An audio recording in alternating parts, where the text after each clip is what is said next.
Neisner.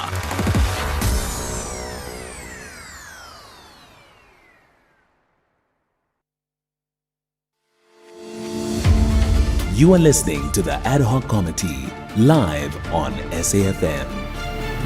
Come here and confirm that the dockets he opened a case on at police stations were kept in a safe of someone's office, not where dockets usually get kept at SAPS. I was not part of any sabotage, and I think I wouldn't accede to that, and I would agree with you, and I did say this over and over again, the dockets are not supposed to be kept in general's offices. Okay, you did your medical operation on the 16th of October 2023. Yes. On the same day in your bank account, you received 13,500 and you received 70,000 rands. What was the source of that money? The same day. It was not receiving. Let me clarify. I beg your pardon? I beg your pardon? It was not what? It was not receiving. Those statements means it's money that has gone out. Okay. As I explained, and I gave all the evidence to the evidence leader. Part of the money came from my police bonus. That's the 13,500. You can see on the statement, the amount is more, but when that money goes down, the amount goes less. But on the same day, from my credit card, I transferred 80,000 into my African bank account, and on the same day, that money went into my check account. So the 7,000 you see, it's the money that came into that account. Then on the same day, it went to pay Dr. Pett. So there is trace of the money. It never came from anywhere. Dr. Pett is the responsible doctor? Yes. Okay. And she's passed on. She's passed on. God rest her She's soul. passed on? Yes. Okay. Oh, may her soul rest in peace. Amen. Lastly, do you know the extent of the relationship between Mr. Mantlala and General Shadrach Sibiya? I don't. You work together, We you work party together. together, Yeah. you mingle together, you drink together, you dine together, you dance together. Do you know the extent at which they are close? Can I say this and say this to the whole world? I don't dine with General Sibiya. I don't dance with General Sibiya. I don't go anywhere with General Sibiya. Yes, maybe there were those parties, but for me, it was not like a personal thing that we are friends. I would say the same. I would say something like that with General Ten, whom I'm always with, So I wouldn't, there were lots of people in General Sibiya's house. I mean, you can ask. And sometimes we would sit with them, with the National Commissioner, we would actually wonder, but who are these people, Because there will be a lot of them. But I don't know, and I've never seen, even on that day when Mr. Matlala was there, I didn't see General Sibiya talking to Mr. Matlala, because, he was there, it was in everybody's view. So I don't have a comment on that. Thank you. Chair, I'm done. Thank you so much. Thank you, Honorable. Thank you, Kosi. Nkosi.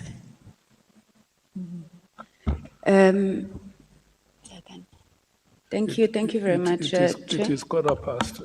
It is past. I will be done at 35 past. Thank you, Chair. 25. 35 past.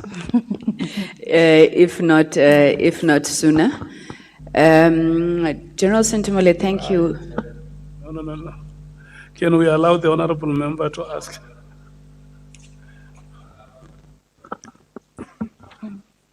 What is the question? What is the procedure that allows? No, it's a point of clarity. No, it's Akiri wena uthome wa bolela nna ke bolela. Get a point of clarity. it's me who allows you to speak. Okay. I want to understand Urna. ANC, then they are done. Because we're not going to have a second round. No, once they are done, they are done. Oh, so we're done. Okay. Yeah. That's what I wanted to understand. You can go again if you like. Thank you very much, Chairperson. General Sentibule, okay, I've already greeted you. I heard you calling Honorable Ngola into order for not greeting you. We've become very skeptical in this committee of praising people. Sometimes it backfires. I think the one person who's still dedicated to it is Honorable Salt. But I do want to put it on the record that we've seen a number of generals from the South African Police Service, many of them women, and I think that it is something that we should really acknowledge and applaud, especially even just looking through your CV. I think it's a very distinguished and impressive career record. So I wish you more strength in the work that you do, and thank you for the service to the country. I was a bit late this morning, Chair, so I'm not sure if General Sentumule had introduced who is accompanying her. Okay. Can I just ask, why is Major Van Rooyen not here? She has accompanied most, if all, of the Lieutenant Generals. Thank you very much, Honorable Sangoni. She actually was with me throughout. However, remember the sitting was for last week, and she is traveling today with her family on holiday. She won't even be here when the National Commissioner appears. Okay, so it's not like you're dumped. No, actually, during Madlanga, she sat with me throughout with the consultation about I think up until yesterday, she was with us. Okay. Yes. Now you are acting DNC. Maybe can I also add that she even texted me to say all of the best. Okay, no, that's fine. You are acting DNC crime detection since 1st August 2025. Is this Lieutenant General Sbia's post? Were you appointed when he was, is he suspended? Okay. Who was DNC before Lieutenant General Sibia? It was General Njinga, and who retired. Okay. And before her, General Tsumani, who also Now, how was General Sibia appointed? Because at some point you were all on the same level, right, as DivComs for the different components? In actual fact, if I can just clarify, when General Sibia came into the police, I had just vacated my office as head organized crime. That post became vacant. So in his victory based on the court outcome about his employment with SAPS, then he came into that position. So in essence, he came and reported to me. Okay, and then how then did you come about to report to him? In the police, there's lieutenant generals, and the DNCs are actually your super DDGs, and all of us are DDGs. Then there's major generals. So the National Commissioner and the Minister can take somebody at major general level if they feel that that person will suit to the post, then that person is elevated. It could be over you. Is there a process, General Sentumule? And I'm asking this because, I mean, we heard people complaining about how General Mkhwanazi was made an acting national commissioner. So was there a process that is followed to move General Sibia from head of organized crime to a DNC? We have a policy, actually it's part of our directives, which is called Section 45. So a national commissioner can approve an elevation of a person without advertising the post, I think based on the minister's approval. Is it effective? Don't you have fallouts amongst yourselves on that thing? Because it means I just look at you, I like you, I decide you must be DNC. I think that the downside of it is exactly what you are saying, because it could be open for abuse. Right, we break away from the ad hoc committee for the moment, but we'll give you wall by wall or blow by blow coverage of, both of them when they're live, ad hoc as well as the Madlanga Commission. This is the National Pulse. With just 10 games to go until the end of the season, Ezimnyama Ngenkani know exactly how crucial 3 points are. Meanwhile, their visitors from the City of Roses have arrived in Orlando, chasing those very same points. This is the Betway Premiership. Forever. Catch Orlando Pirates versus Uelele FC the Saturday 14 March at 2:30 p.m. live on SABC Plus and SABC One. Then on SABC radio stations at 3:30 p.m. Proudly brought to you by SABC Sport. For the love of the game. When it comes to world-class exhibitions and event solutions, one name leads the way. GL Events South Africa. From concept to completion, we transform ideas into exceptional experiences, delivering seamless events for conferences, exhibitions, business functions, and more. With global expertise and local insight, we provide innovative, sustainable, and turnkey event solutions you can trust. Partner with the industry leader. Partner with GL Events South Africa. Visit gl-events.co.za. This February, fall in love with food that tells a story. From bold new culinary stars to untamed destinations and unforgettable flavors. Gordon Ramsay brings passion, pressure, and purpose to your screen. Gordon Ramsay Uncharted, Sundays 5 p.m. Only on S3. Open up.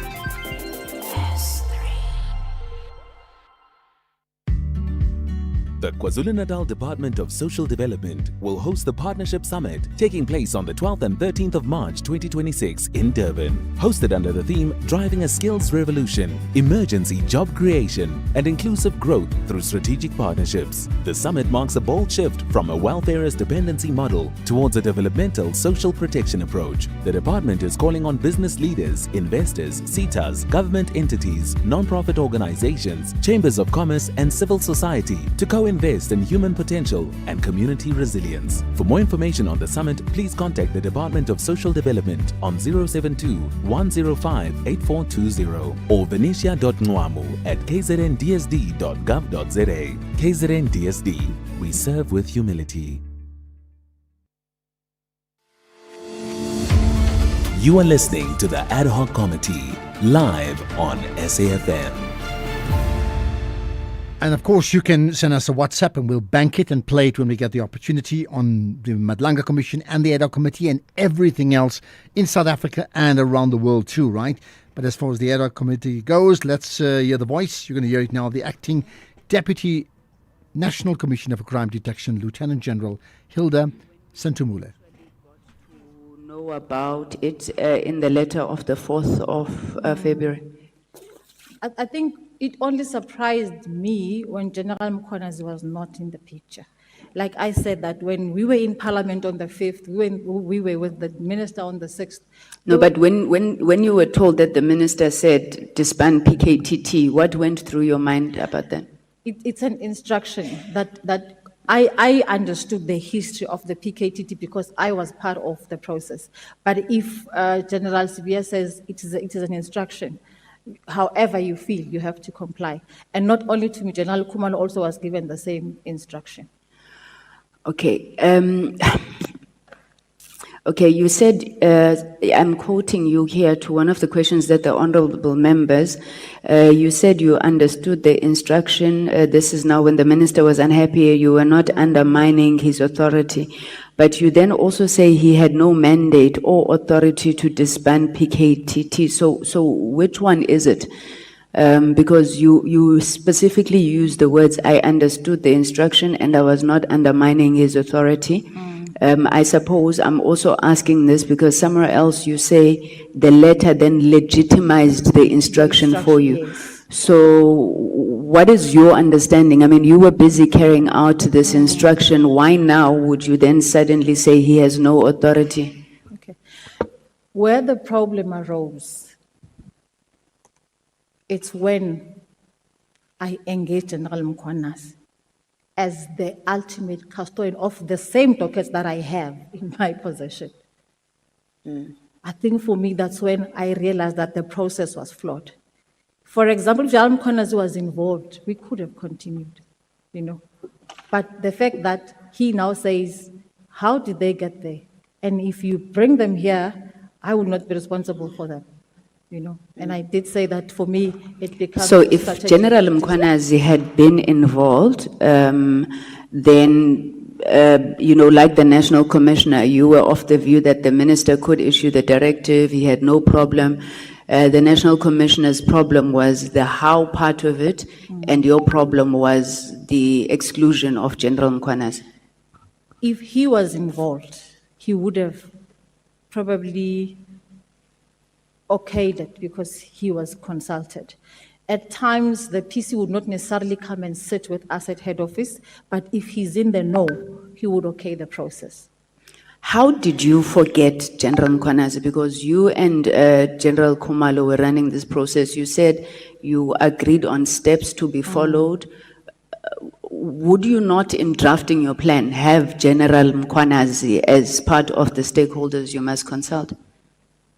As I said, on the meeting of the 5th of March, General Mkhwanazi was in attendance. So my assumption was that he already had been briefed. And remember, I was on leave when this whole process was started. General Mkhwanazi, General Khumalo, General Masemula, General Rabi were meeting General Sibiya.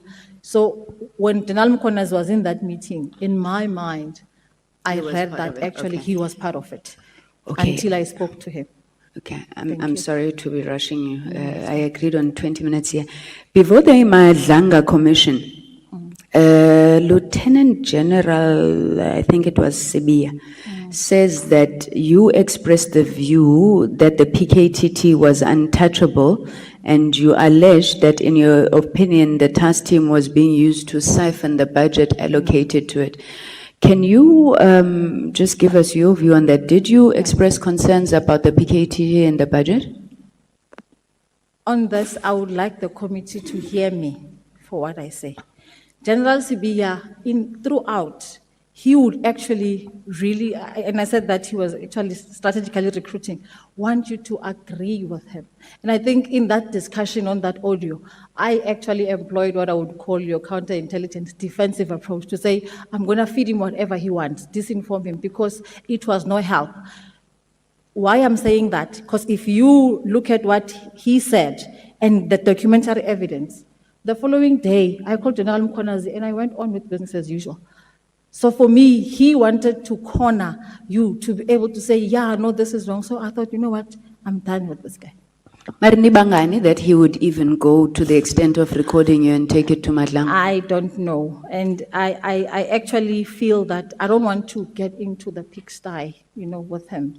And I want to be above the situation. I think my conclusion even had a quote about forgiveness to say maybe he needs forgiveness. There's an English saying that had people, maybe I had him with my testimony at Madlanga. Maybe he actually assumed that actually I was working with him. Just for the record then, General Sentimela, are you saying that you reject a notion that says you don't believe that the PKT was genuinely engaged in effective policing? You disagree that they didn't deliver any meaningful investigative outcomes.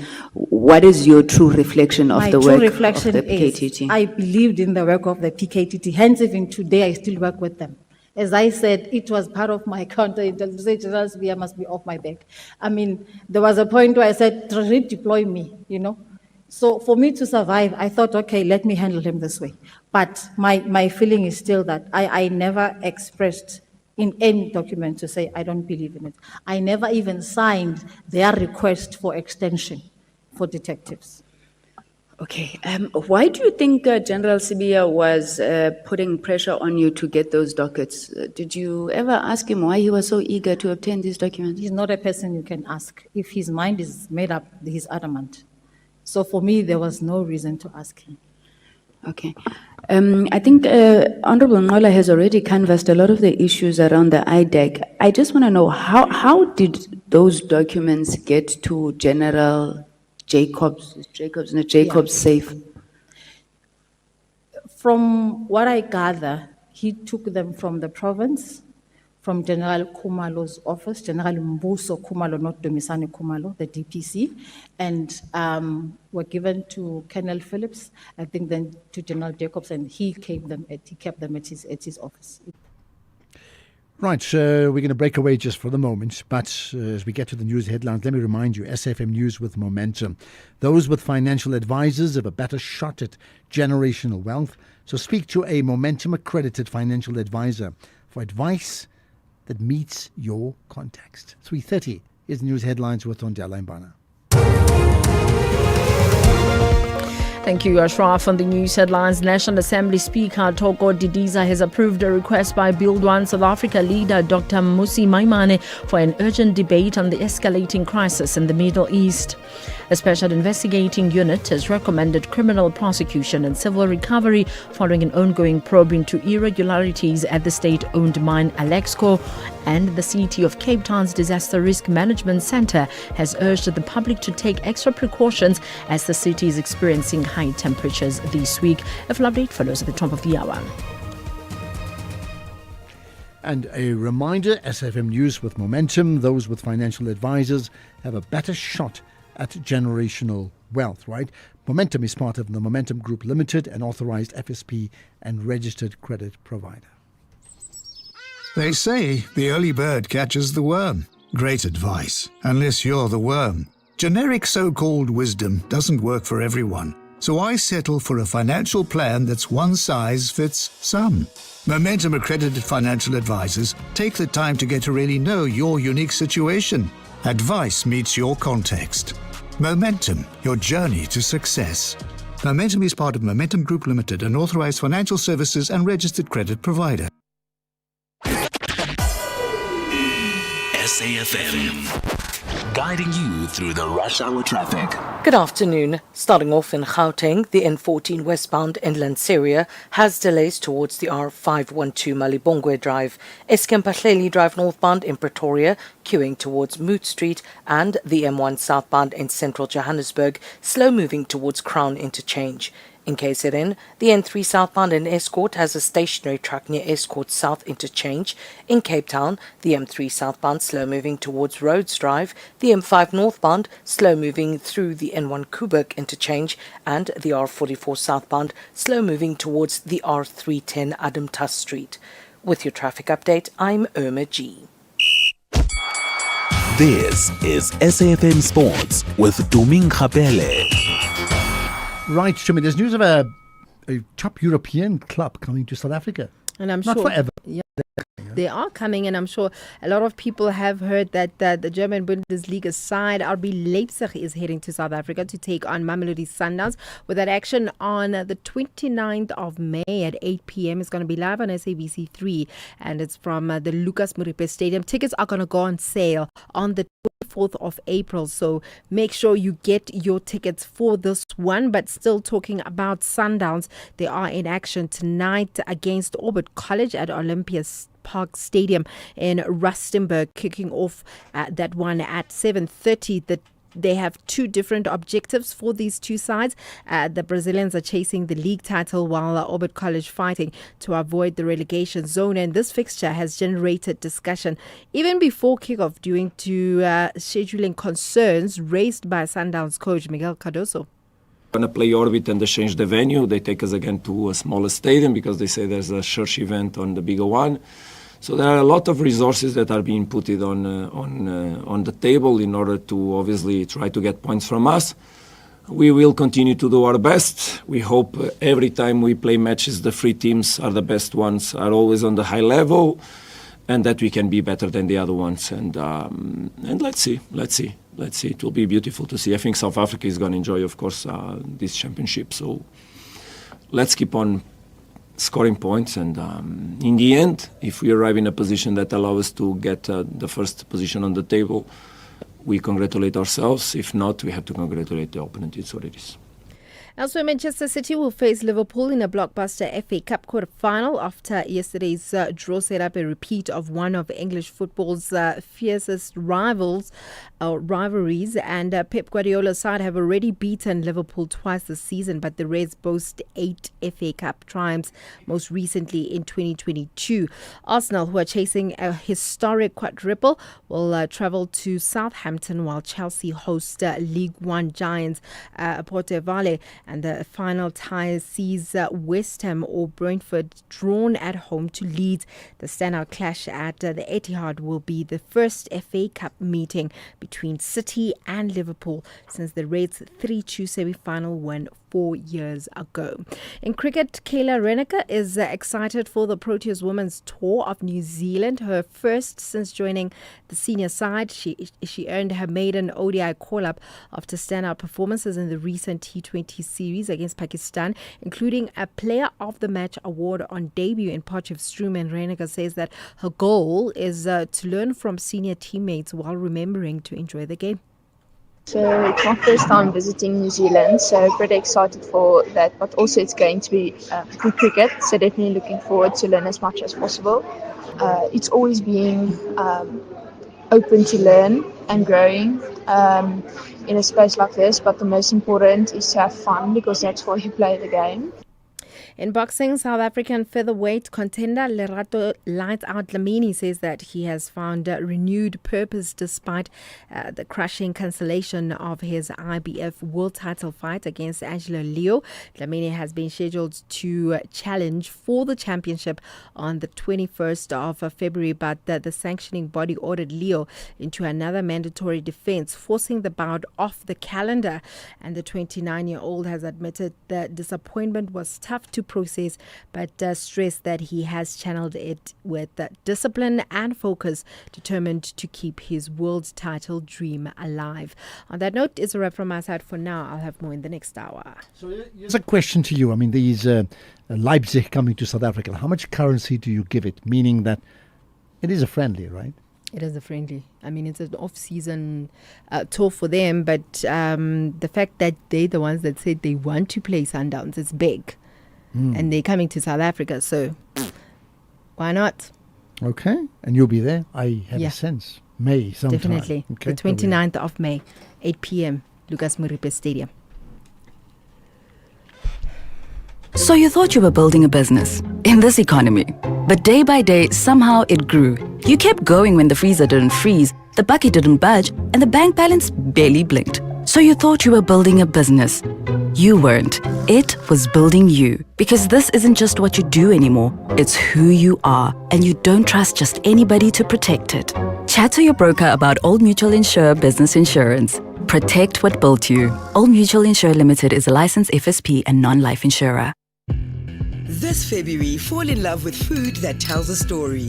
From bold new culinary stars to untamed destinations and unforgettable flavors. Gordon Ramsay brings passion, pressure, and purpose to your screen.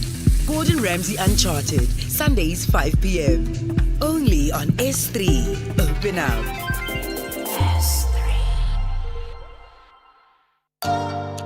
This Human Rights Month, we commemorate a significant milestone, the Bill of Rights at 30, making human dignity real. For 3 decades, South Africa's constitution has been a beacon of equality, freedom and justice for all. Yet dignity is not just written in our constitution. It must be lived, protected and upheld every single day. Join SAfm as we unpack the issues that matter, elevate voices driving change and reflect on the progress we've made while confronting the work that still lies ahead. SAfm, leading the conversations that move us. SAfm 104 to 107 nationwide. This February, fall in love with the shows that bring us together on Saturday nights. First, sparks, surprises, and second chances at romance. Farmer Wants a Wife US, where real love grows in the most unexpected places. Saturday at 8:30 p.m. And before the love story begins, the stage lights up with pure talent and stop even if he doesn't approve the appointment by the National Commissioner. Thank you. And I wanted to ask a quick one before the issue of this SAPS National Inspectorate, which does your internal oversight division, it's a division within SAPS. Is it still in existence? Does it still exist In now? the new structure, it is not there. However, functionally, it is still there. Yeah, because why I'm asking you is because there's a lot of problems about police stations around the country, and I think you know that. Yes. And I think they've dropped the ball, because the complaints which we get from the Portfolio Committee as well and as members of Parliament, it says that it does not exist at all. Let's start by. Let me start now as well. I just wanted to find out the clarity on these matters, and thanks for the clarification. And I hope that in the future others will know exactly what is happening within the police force. The police service, there's no more force. When did you first become aware of this allegation by Lieutenant General Mkhwanazi regarding the interference in the organized crime investigations, and what immediate step did you take upon learning of them, if any? On that 6th of July briefing that he had, it was the first time that I got to learn about those allegations. And I also wish to submit that at the time, I had reservations that probably could have been done differently. But I think upon realizing and also seeing what is coming out of this, I actually saw an opportunity for the organization to redefine itself. I can imagine if it didn't happen, where would we be right now? You know? So if maybe, I normally say to people that the badge, which is the police badge, decides who to kick out. And I think in this process, my analogy was probably the badge got tired of the rod, and the moment had come that we begin to purify the organization. So you reckon that the ocean cleans itself? I beg your pardon? You reckon that the ocean will cleanse itself? I don't think so. I think it requires people who can go in and begin to remove the chaff. So, in other words, you agree with what General Mkhwanazi did on the 6th of July by exposing all these issues and raising them, you know, for the nation to understand the problem which we are encountering as a country? I would say, as a person who didn't know, now that I know and I've seen, I think I would agree with what he did. Now, as an acting Deputy National Commissioner for Crime Detention, do you confirm that the units which investigates crime ultimately fall under your operational oversight?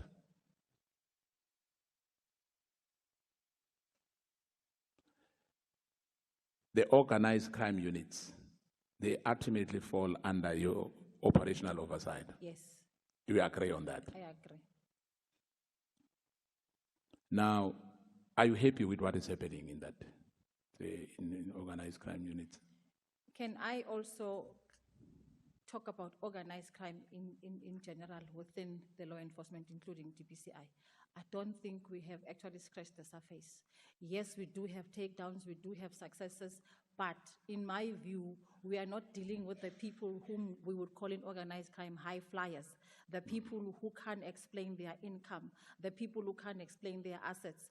Many a times we will deal with the low-level people. I think that's why we are not necessarily succeeding in neutralizing organized crime. Now, my following up question on that, do you think General Sibia interfered in that organized crime unit? In what way? Sorry, Honorable Scott. No, what I'm saying, as you said yourself now, that we have not scratched. You know, the question now will be, we didn't scratch the surface as yet. Do you think there was any direct or indirect interference by General Sibia when he was heading the detection? To actually agree with you would mean that General Sibia is the alpha and omega of organized crime in the country, and he is not. Maybe the element of what we see now, but I think broadly, we can all do better. It's not attached to one person. I mean, this is just a drop in the ocean, but I think the organized crime issue is a problem. That's why it is prioritized as well. Yeah, well, hence why I'm asking about General Sibia. It's not personal, it's more about accountability. As a head of the Deputy National Commissioner responsible for that. Hence I'm asking whether, do you feel that there was any interference by him? I think the only time I can speak with certainty is when there are findings around all the allegations, but I think for now, I would not be able to comment on that. At any stage, did the Minister of Police communicated with you formally or informally regarding the investigation on operational decision related to the matters raised by General Mkhwanazi? not at any stage.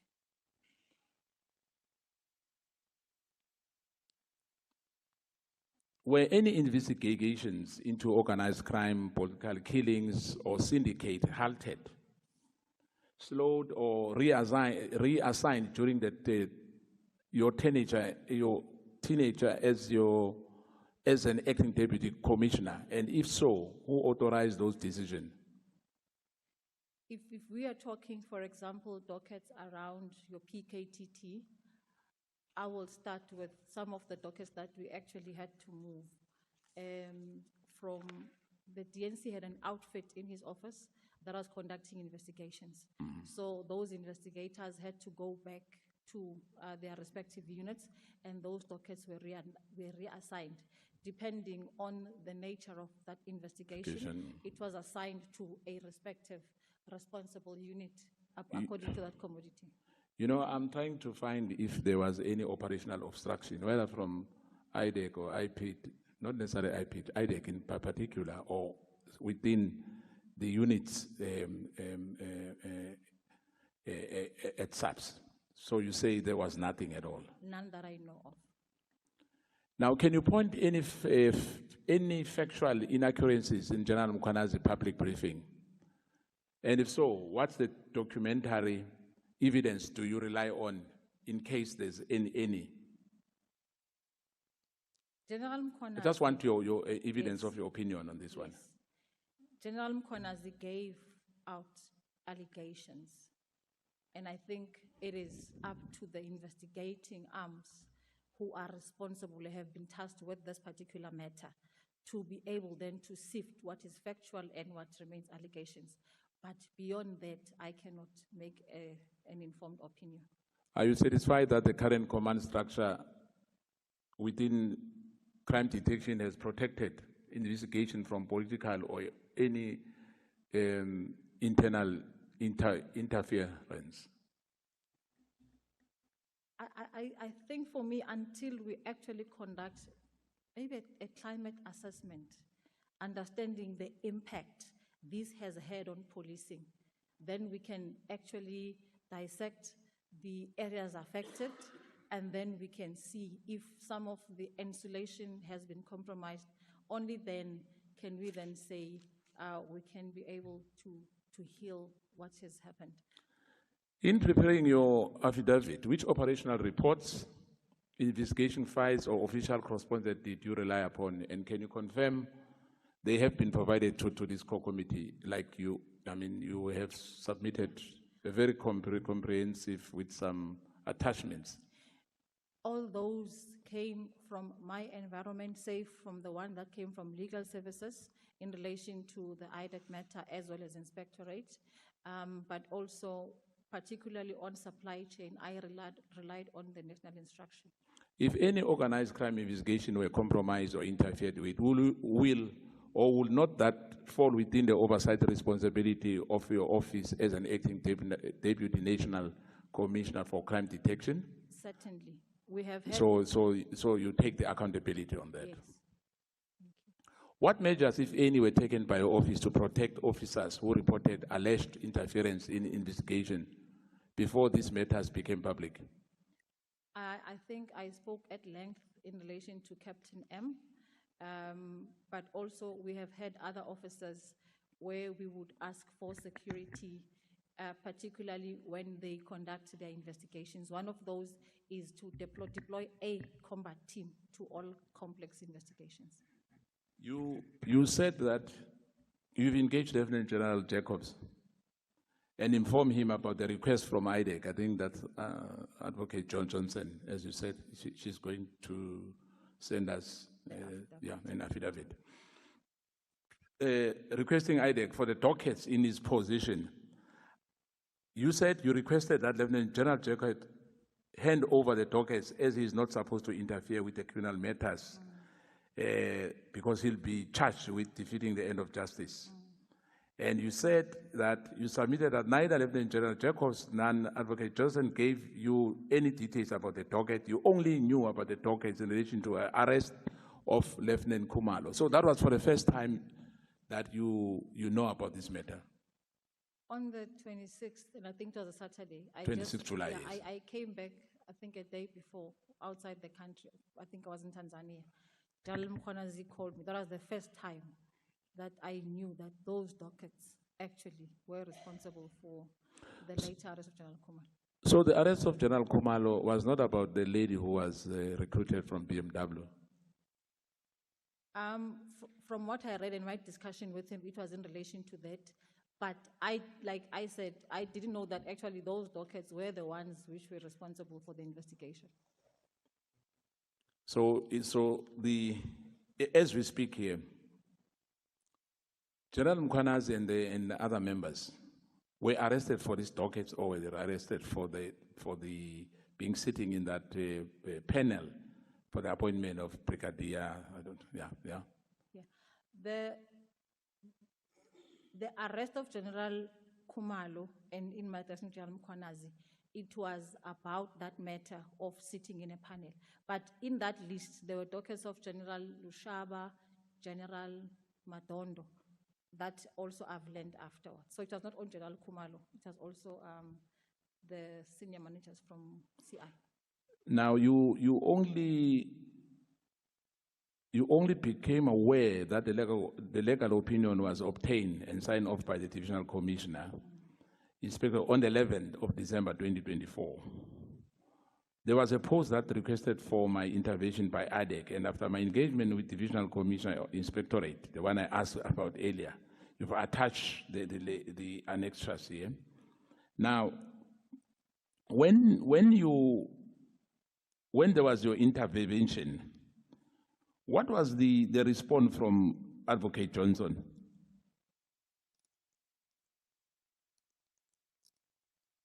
As I said, Honorable, mine was just to facilitate. So they had to go get the dockets. And I think once they received them, she said to me, we have received the dockets. Now, you spoke vividly about the issue of the police when Honorable, I think, Sangoni asked you now to say, you said that perhaps it's time for SAPS to reset. You know, because it looks like there's function within the top echelons of the South African Police Service. Do you agree?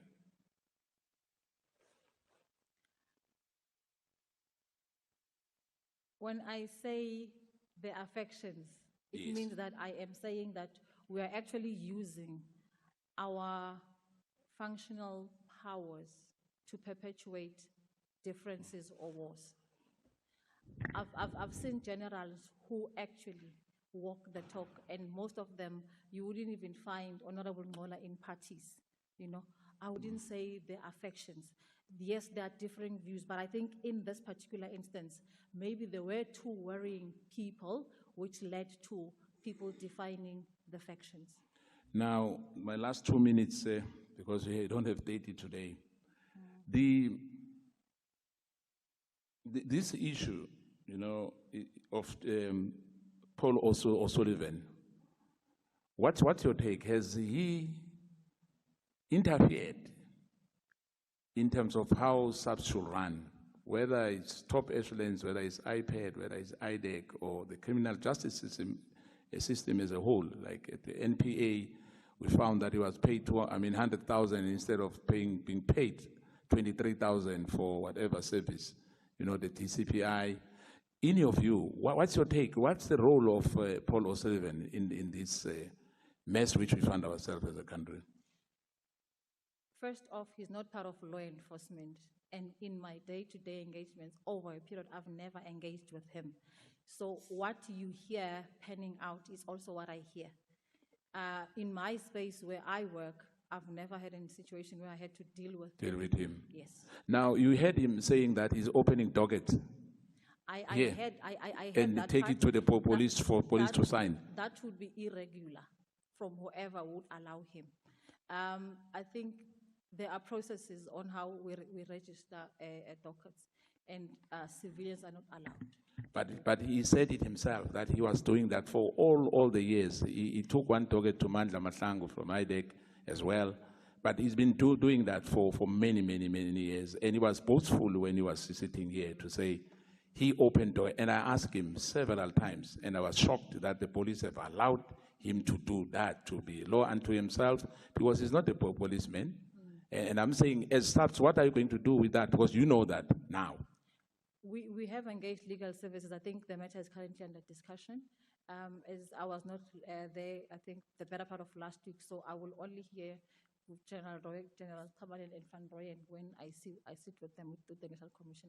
And speedy recovery to your son. What you said earlier here, that your son, unfortunately, because of what happened around you, and we don't, though our kids are things are innocent, they don't deserve to be affected by all our mishaps in life and all our trials and tribulations.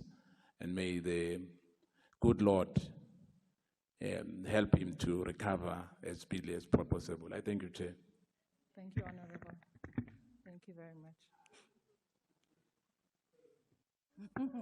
Honorable Solis, do you want to comment on the last remarks that Honorable Skhosana has made? Chair, the Bible says, if two agrees on earth, it shall be so. I want to agree with I don't know if he's listening to you. I want to agree with Honorable Skhosana. Amen. Hallelujah.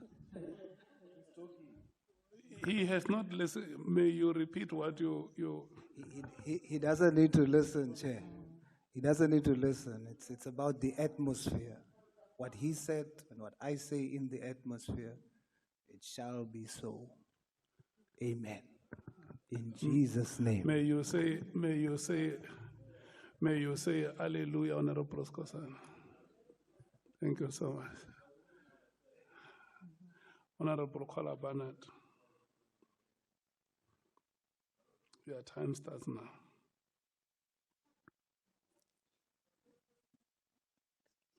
Your microphone is not on. I beg your pardon. I thought, yes, you are. I'm sorry, I can't see the lady at all. I'm terribly sorry. If you could move.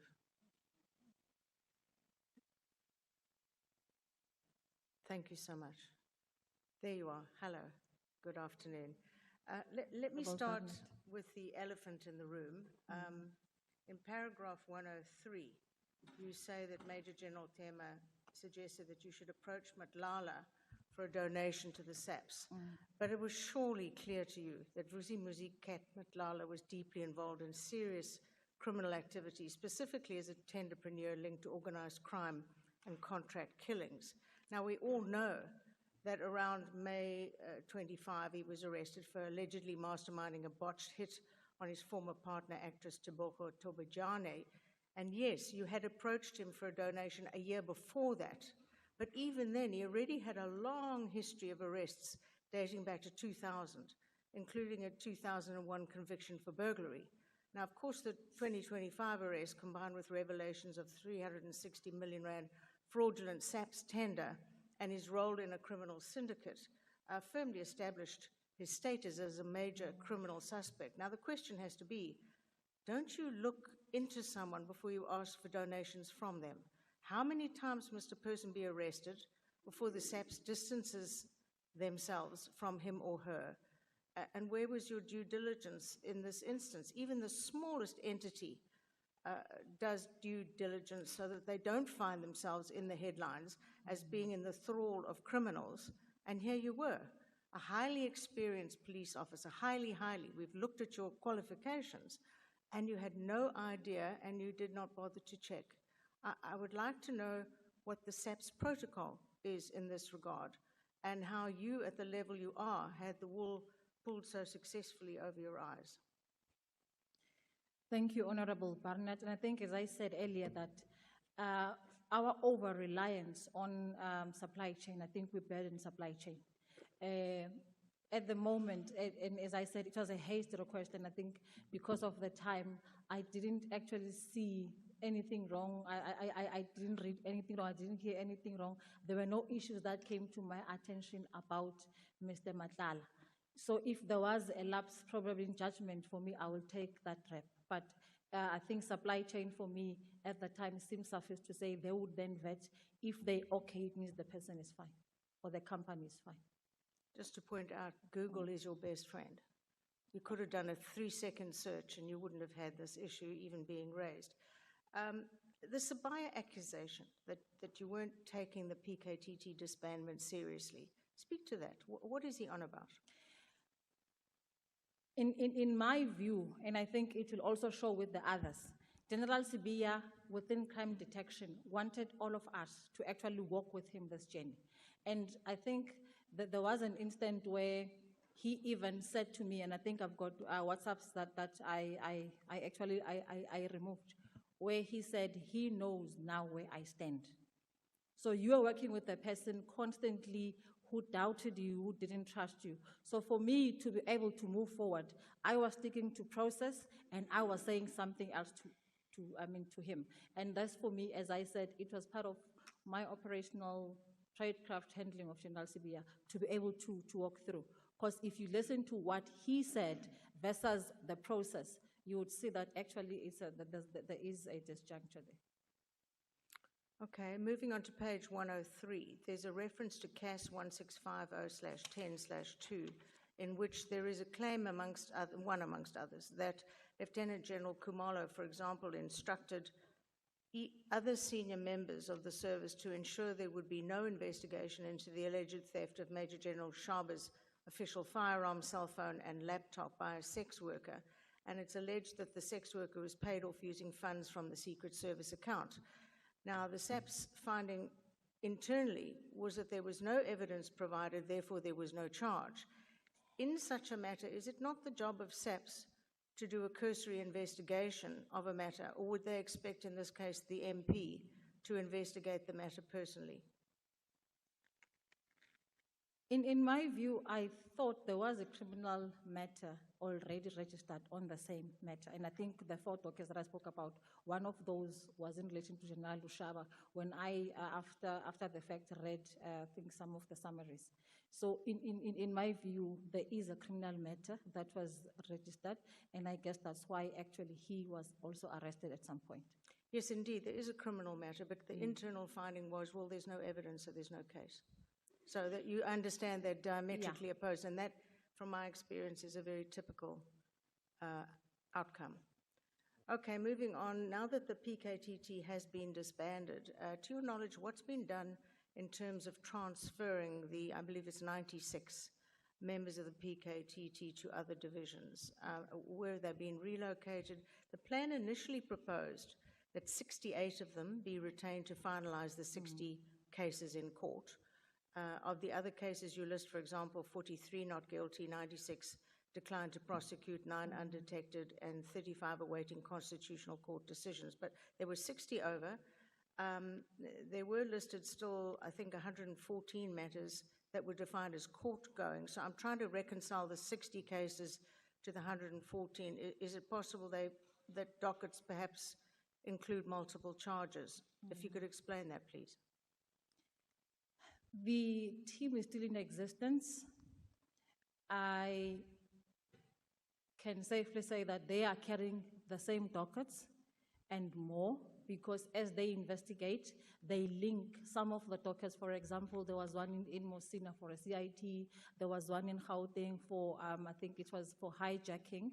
And so more work is coming into their space. We are facilitating that. So the team, I think, as per the action plan and what we did, and post Mkhwanazi's press briefing, the team was not disbanded. The team is operational, and General Khumalo is still the project manager.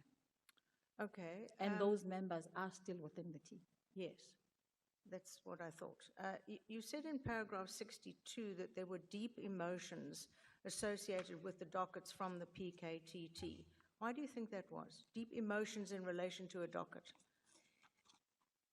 In my history in law enforcement, and I've been having to deal with some of these things, this has been the most emotive matter in policing, for those who are for and those who are against.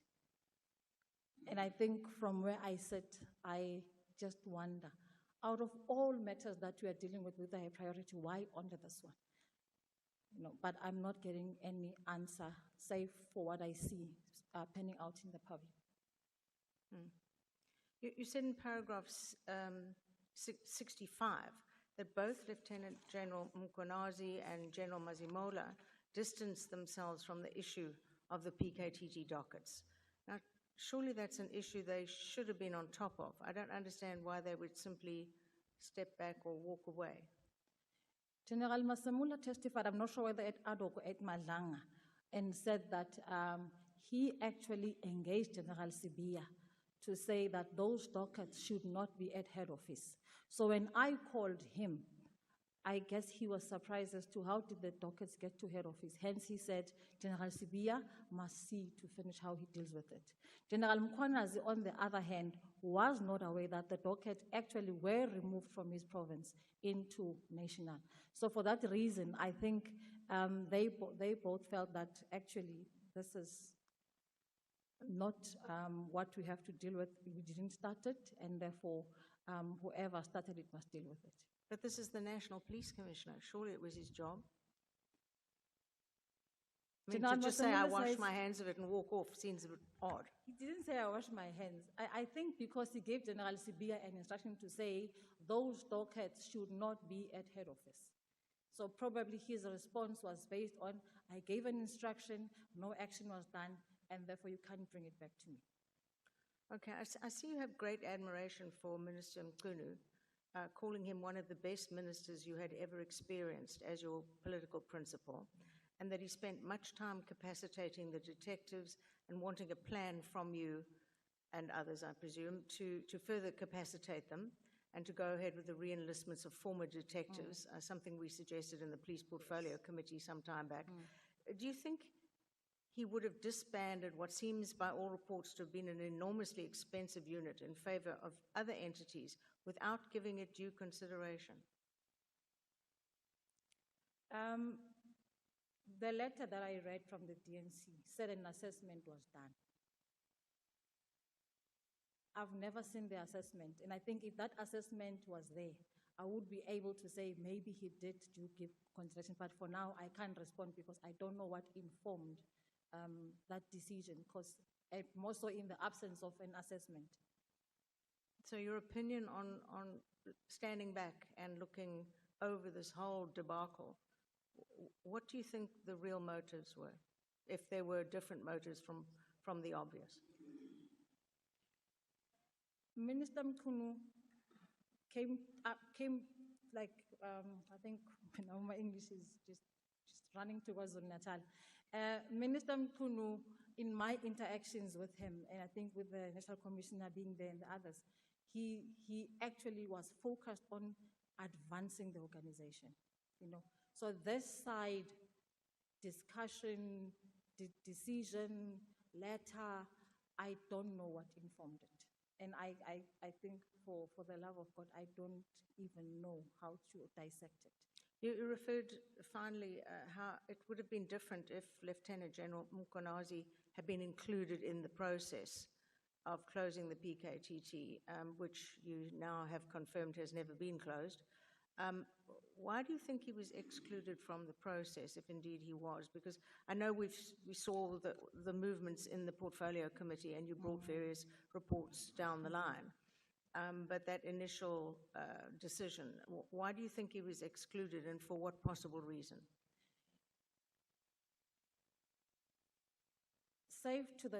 Up to the time when I spoke to him, my thinking was, as the person who's the custodian of the dockets, he's involved. And for me, the process should not even start without. I referred to the previous minutes, which I said to Honorable Mateis, could be asked from National Commissioner, where General Mkhwanazi would be the one who will lead the discussions on the PKTT. So if you disband such a structure, at least the least you can do is to be able to refer back to him. Thank you, Chair. I'm done. Thank you. Thank you, Honorable.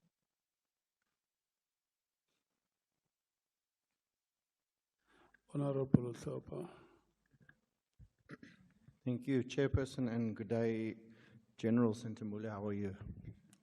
Good afternoon, Honorable. I'm great. How are you? I'm great, thanks. I would just like to thank you first for coming here to assist and considering what your family is going through. It is acknowledged and it is appreciated. Thank you very much for your consideration. I'll start with a few direct questions, General, because we're here because there's been many allegations of widespread interference in SAPS and other institutions within the criminal justice system. You earlier said that there's this narrative that you are either here or there, in terms, and I think we were speaking about factions at the time, and sitting here day and night, it seems to, or at least for myself, that there's a glaring split. Okay. And I'm not sure if I correctly captured you just earlier on. You said that there are no factions. I just want to hear, are there factions or are there no factions? Just categorically so I hear you clearly. I have not observed any factions in the police. So there are no factions. I've observed people in conflict, which will then spill over to other people. I'm not sure if that you define as a faction. Yes, you know, General, I think I asked this because I think it's very important. Because if there is a split, these are individuals that are causing the splits. Are they just for personal gain? Because there can be no ethical justification by splitting SAPS into camps and divisions. Do you believe that SAPS has been infiltrated or improperly influenced by any individual or organizations? And I want to clarify, I mean any individual, whether it be Kat Mhlala, whether it be ministers, whether it be ex-ministers, whether it be politicians. When I look at the police, I look at it like I look at supply chain, where supply chain tenders would drive people's relationship with service providers. In the police, the dockets and other environments like supply chain would attract wrong people to people who are in power. So for that reason, I do believe that there is a possibility of infiltration, maybe the scope of which we will then have to further investigate. General, you're very high up in SAPS. You're very high up in SAPS. Yes. I mean, you're not on the street. You are a very senior officer. Are you saying you just think it's a possibility? Or do you know of anything and you're just not willing to speak of it publicly? My issue would be on providing evidence, because if I say for a fact that, yes, there are affections, then I must say, no, sorry, yes, there is influence, then I must say, where did it happen, who was involved? So at this point in time, I do not have that, save to what we see playing in the public space. So I can't really speak on authority and confirm such. In your belief, do you think the NPA or IDAC has been compromised in any way?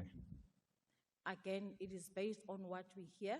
I have worked with IDAC, I have worked with the NPA, and in my tenure, I've not come across such incidents where I would feel uncomfortable because I would feel that they are captured.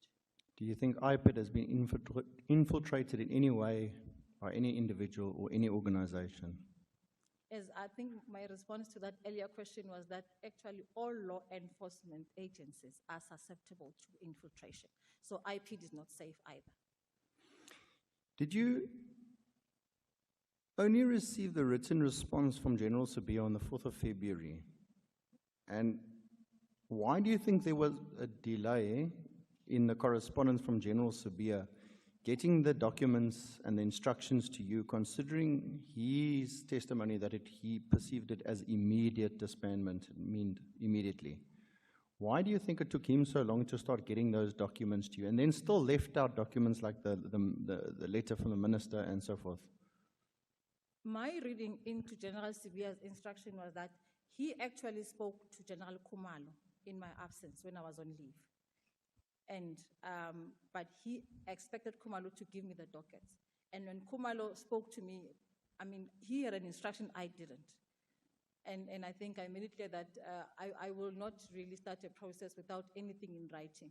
So whether it took fast or slow for General Sibiya, but eventually he also had to instruct me as the receiver of those dockets. Do you think General Sibiya understood the instruction incorrectly? Do you think General Khumalo dropped the ball, giving you the instructions late? I don't think so. You don't think which one? Do you think General Sibiya misunderstood the instruction, that it had to be so hastened, or do you think General Khumalo was at fault of not giving you the... I think neither, because General Sibiya when he gave General Khumalo the instruction, it was specifically for him to give the docket to me, but I was not engaged. So for me, it's neither nor for the both of them.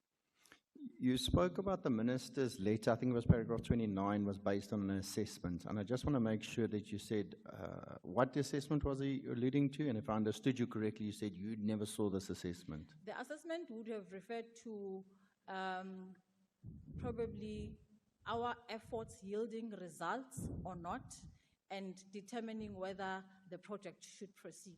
So that would be an assessment that would inform him to say, according to this report, there is no more a need for the structure. This assessment was given to the minister, am I correct? According to his letter, he said he had an assessment. So when we asked the minister when he was here, he indicated, he came to this conclusion on his own on the 31st of December, the night that the letter was sent. That nothing, it was his own mind that informed him. He never spoke of an assessment that informed him up until that point. Because he wrote the letter, I think then he will be in a best position to say, why did he even put it in the report in the first place if it was never there? I question you on this because you did mention that you were with with the IMC and so forth from the beginning, and that's why I thought you might have a little bit more insight to this assessment because you were there from 2018 in the IMCs. Yes. So you're saying you're not aware of this, you don't know of it? In actual fact, with Minister Mkhwanazi's tenure, I've never sat in a meeting where any PKTT matter was discussed. You spoke about Lieutenant General Sabia said that you're just like Khumalo, you're dragging your feet. And you seem to believe that you were aligned with General Khumalo, that the approach that you were taking were correct, not as a faction. And the Minister and General Sabia seem to be aligned in their expectations. So if I may ask you plainly, were you implementing the plan as you should have? And what was agreed upon on the dates agreed upon? And it can be a simple yes or no. I would like to take it further because No I want problem. to provide context. For me, the roadmap was based on the implementation plan. Hence, I said it didn't have to do with emotions or whoever feels what. When General Masemula was compiling his affidavit in response to General Sibia, he called us in and we were sitting. And I said to General Khumalo, but why didn't you tell me about these serious things? And one of the things he said was, we didn't know who to trust, So for me, being between these worrying people, I don't think Sibia definitely didn't trust me. Khumalo also at some point didn't trust me. So it makes it difficult for one to function. Hence, I wanted this thing to be over and done with. Can we just pause there for a second? You're saying that General Khumalo didn't know who to trust, and you're saying General Sabia didn't know who to trust. So if there was no factions, why would anybody of the generals have this feeling of trust issues with each other? It's one unit. It's the SAPS. Yeah.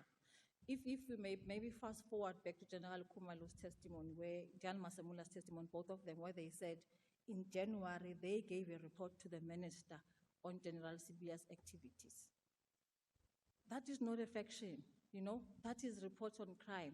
I don't think we have to emotionalize crime and make it about people, So, sorry, my question was based on if such important things are happening, we're supposed to be called in and briefed so that we are aware, But because of General Sibia was seen as a suspect, General Khumalo was investigating, But that doesn't mean that these are factions, because there's actually issues of criminality that is being discussed. So in my position, I think you said something where now you just have to focus on the truth, because if you focus on the people, this side says they are targeting me, this side says the other one is not kosher. I think where it becomes a split is when you have many people jumping on a bandwagon within the same SAPS, not seeing activities, and you have a very same SAPS with a whole bunch of people jumping on the other bandwagon, despite possible evidence. And I think that is where I'm talking about a glaring split. So it's not about emotionalizing crime. It's that a whole group of SAPS members seems to back a certain individual, and a whole group of SAPS members back the opposite. And I think that is where the question comes in. But we'll pause there. Did General Masamolo have an agreement with all the time frames on the transfers of dockets, etc.? Because you and General Khumalo were running it. Did General Masamolo give his blessing and was okay? The plan was presented to the minister, and General Masemola was in that meeting. So when I said that it was tentatively approved, General Masemola also was in that meeting where the approach as we presented was approved. When General Khumalo, and I think I heard you correctly, you said General Khumalo started venting in a meeting on the 27th of March.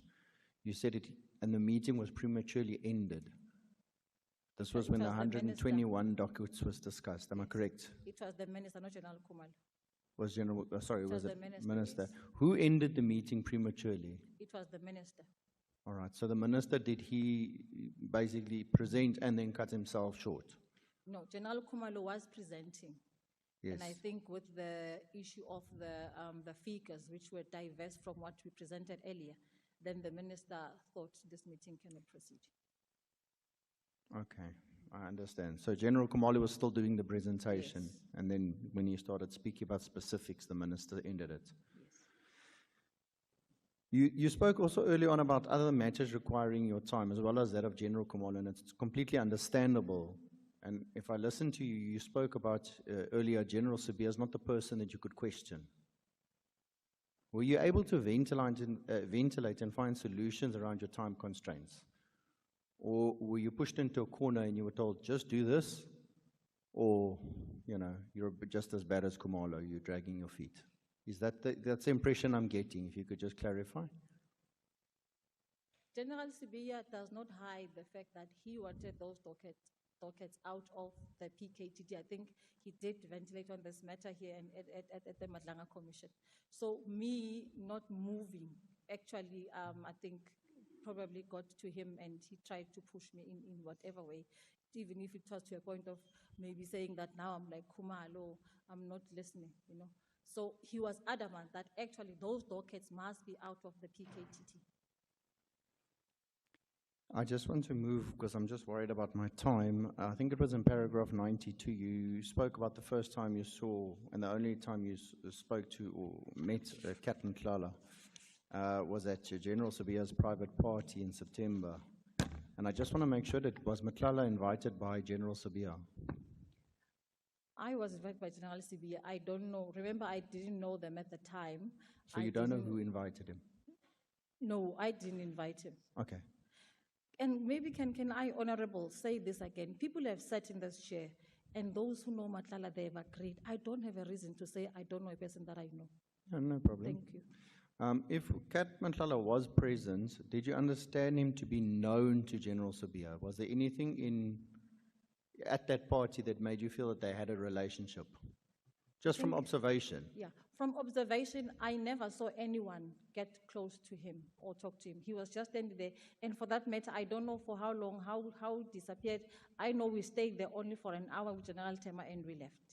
And then General Sibiya ever questioned you about your connections with Kat Mkhwanazi before making, I wouldn't say allegations in the testimony that you kind of knew him? He made that reference. I think it was in your paragraph 92 of yours. Yeah. General Sibiya and I never discussed Kat Mkhwanazi before, I think, his arrest.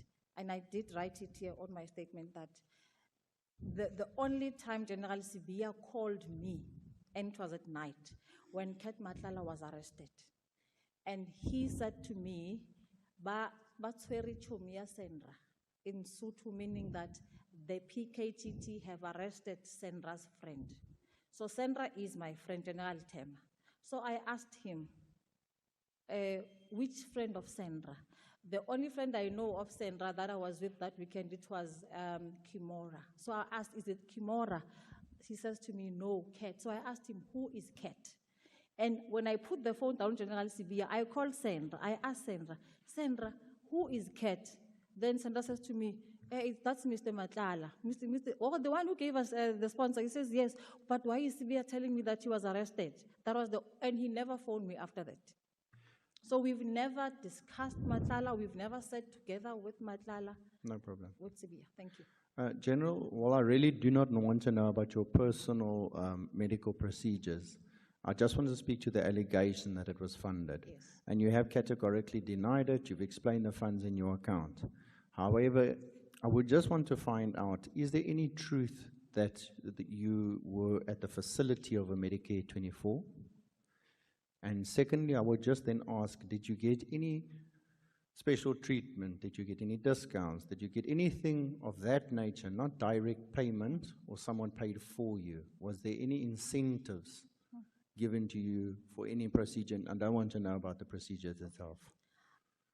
As we sit here, I don't even know where the facility of Medicare 24 is.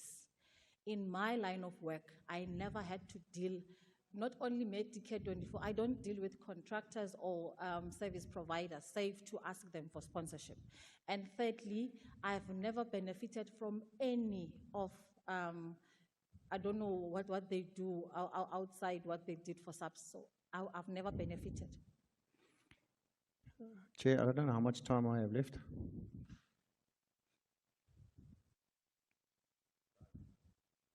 Do you want to ask a question? No, I've got a few questions, but if my time is finished, then I will rest. You ask a question and then you look at me.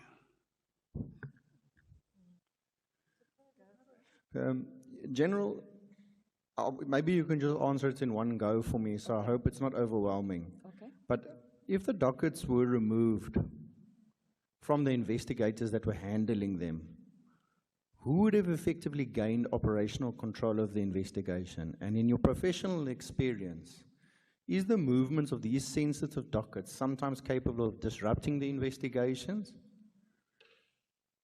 And would that have then been an advantage to any individual to have them actually, I want to call it an orchestrated disruption? I think that's the easiest way I can ask that in one question.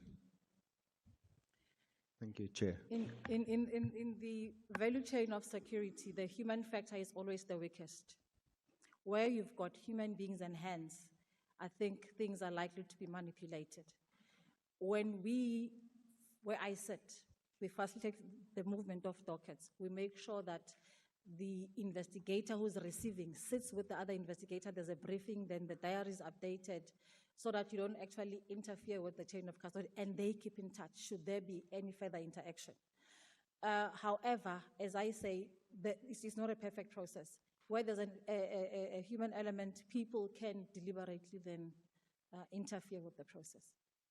But again, as I said earlier, I wouldn't have examples where I have dealt with such. Thank you very much, Honorable Clark. You still have 2 minutes. No, as Honorable Breitenbach West tells me, it's a limit, not a target. Thank you, Chair. Or she says you must stop. The EFF, who is starting? I am starting with just one question, then she will take the rest of my time. Okay.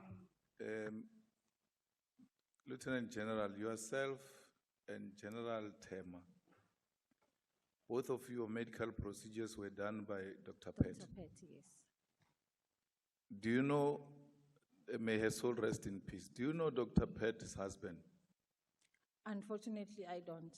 I didn't have a personal relationship with her to that far. Dr. Pett's husband is an ANC regional secretary in Tshwane called George Machile. So now it's important that people at your level, especially with your training, appreciate the company they keep, because it comes back to bite you. True. And especially a female lieutenant general who has worked so hard to be where you are, gets to be destroyed by association with lunatics. Because if we were to look for a female general of the police, commissioner of the police, I think you stand a very good chance. But it is these nuances that are going to cause a serious problem. And people who know how you guys get trained, especially on intelligence and counterintelligence, there is no way. Because when I met Matlala for the first time, I couldn't miss him. I didn't know him. And I asked someone, who's this guy? And they explained to me, this is so and so. Later they said he wants to greet me. I said, no, I don't want. And that has been my stance throughout. You are a human being, you go around, you go to parties, you go to funerals, and you're going to meet all kinds of characters. But a person in opposition must have the capacity to detect that there is something wrong with what is happening here, and be able to immediately withdraw. That's why most credible judges, it doesn't matter how painful it becomes for them, they are not part of a lot of social gatherings because they avoid coming into contact with wrong people. And those people are going to end up appearing before them. So I thought, because I'm not asking questions, I must say those few remarks to you as a black sister. Please, you can't work so hard and have a moment that destroys everything that you have built for yourself. And that's why even children will make an attempt to do suicide because they don't know their mother to be a criminal. And now when she gets to be projected as a criminal, it frustrates all of them. Like, my mother has been this honorable person, a woman of integrity, who enforces the law without fear or favor.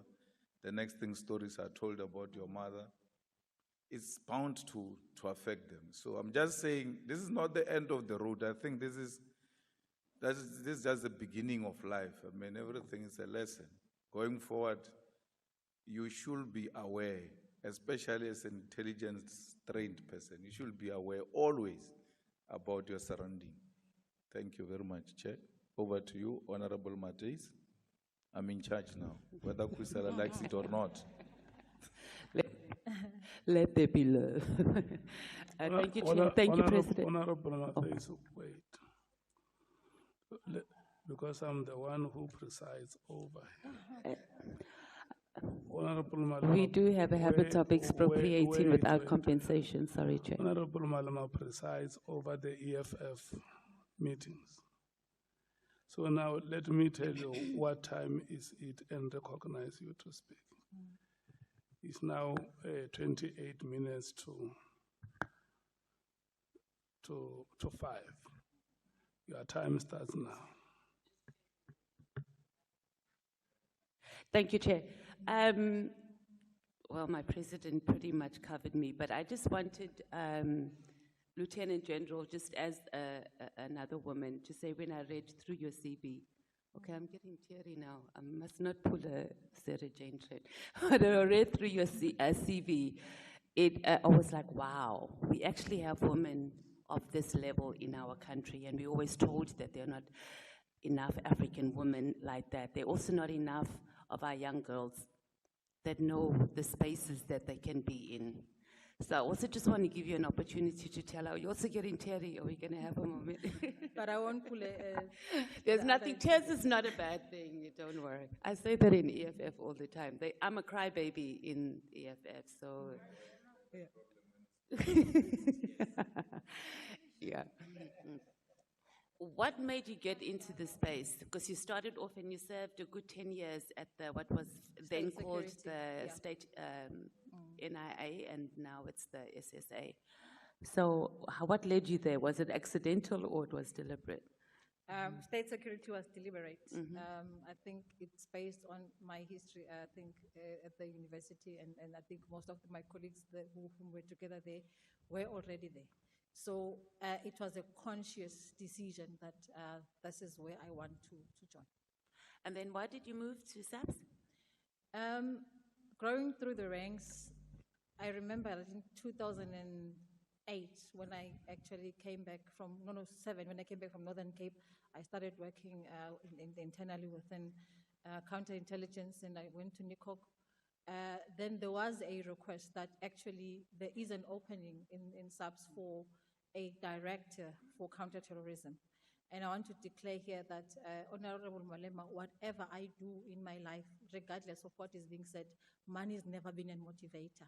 I think I fought hard to work as a woman. By the way, if I can say on national TV, I'm divorced twice, so I'm not a person who craves attention. I think I can hold it, can hold the knife, Amen. you know. Yeah, I'm not available though, but I'm just saying that I'm divorced twice. So meaning that money for me was never a motivator, because when I moved from state security to SAPS, I was already very senior, and I took a salary cut to join the police. And for a reason that most of the guys who were sitting in my interview thought that I was way too experienced, and also they wouldn't be able to match my salary. So when they gave me an offer, I think as a way to show that, you know what, I'll prove that I'm not here for money, I then took the offer. So what did you think that you were going to achieve more at SAPS than you would at State Security Agency? I would think the State Security Agency is a little bit more elite. And I think otherwise, because I've been there. Yeah, you would know better. Yes. In state security, we're talking assessments, we're talking probably estimates.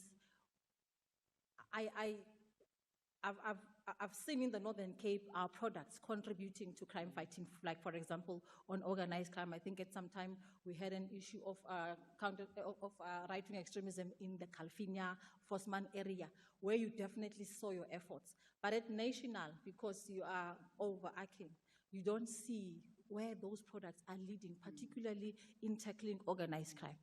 So me moving to SAPS was about expanding what I've learned and to be able to use it to guide investigators to be able to catch those that we have identified as our targets. Okay, this is just quickly. And maybe to add, I feel as if for SAPS, your currency is based on arrests, so you can see what you're doing. And that excited me. Yes. Just quickly, we had a character which I'm sure you know as Brown Mkhwanazi that was here, and he said he was an agent. Is that how you trained agents? First off, just give us a little bit, now that we actually have a professional. How would someone that was not an agent, what are they called? Operative, no. He called himself an agent. Yes, he did, okay. First off, just to clarify, we still state security because we are civilian. We don't call our informers informants. We call them agents. That's why you would hear the concept, your principal agent network, that person who handles other people to be able to get information. But in intelligence, you actually have informants. So the agents are actually our own members who then go undercover. No, explain that again.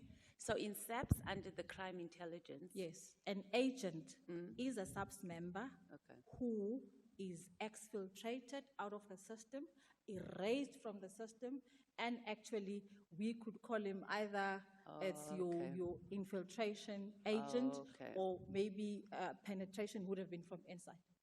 But he will work with the syndicate, you know.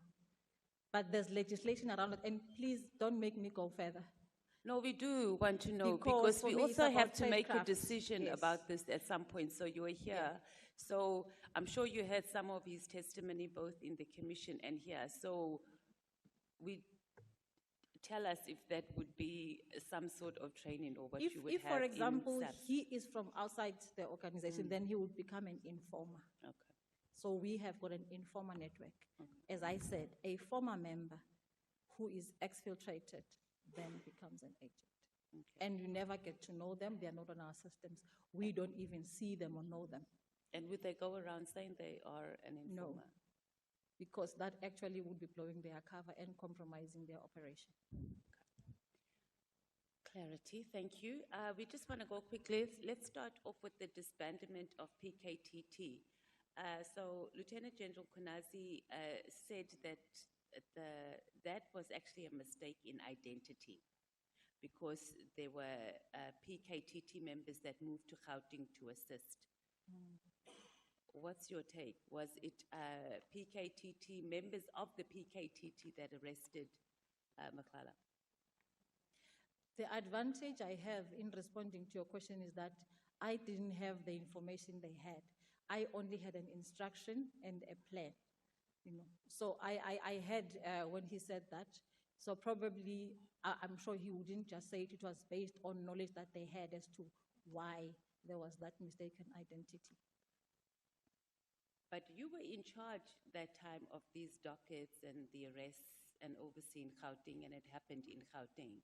So when that whole arrest happened, you didn't know absolutely anything about it? I thought you were asking me about the dockets and the fact that maybe in following the dockets, it was a matter of thinking that the PKTT was the team that made the arrests in Gauteng. Okay, no. Yeah. No, the question here is that he's characterized that whole, has characterized this disbandment of PKTT, right, as it was a mistake in identity, and then this is how this whole thing has just been blown out of proportion. Yeah. So these sergeants who were working on the Aman Swart matter, when the issue of compromise or security breach came, they approached General Mboso Khumalo, who approached me. I approached General Khumalo to say, take over this team.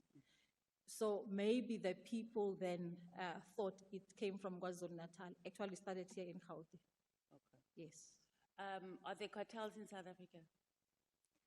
Cartel, I think, is a big word. You know, What word would you use? See, if you look at the history of your organized crime, so your mafia would be linked to families, ne? And your cartels, it's now when all the big bosses of the families of the mafia come together for a purpose, then it's called a cartel. I have not evidenced that in the investigation. Maybe there is, maybe we are missing it.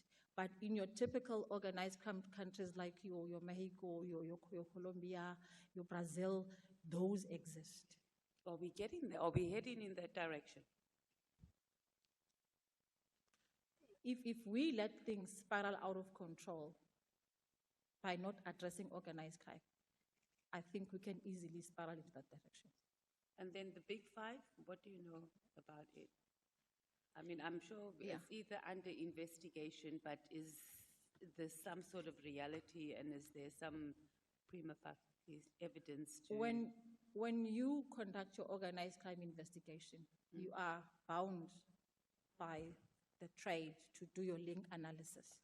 And I think when the team did their link analysis and identified people who actually are part of that particular syndicate, I would say that it was not done lightly. It was done based on either documentary evidence or evidence from your digital space that actually links the individuals.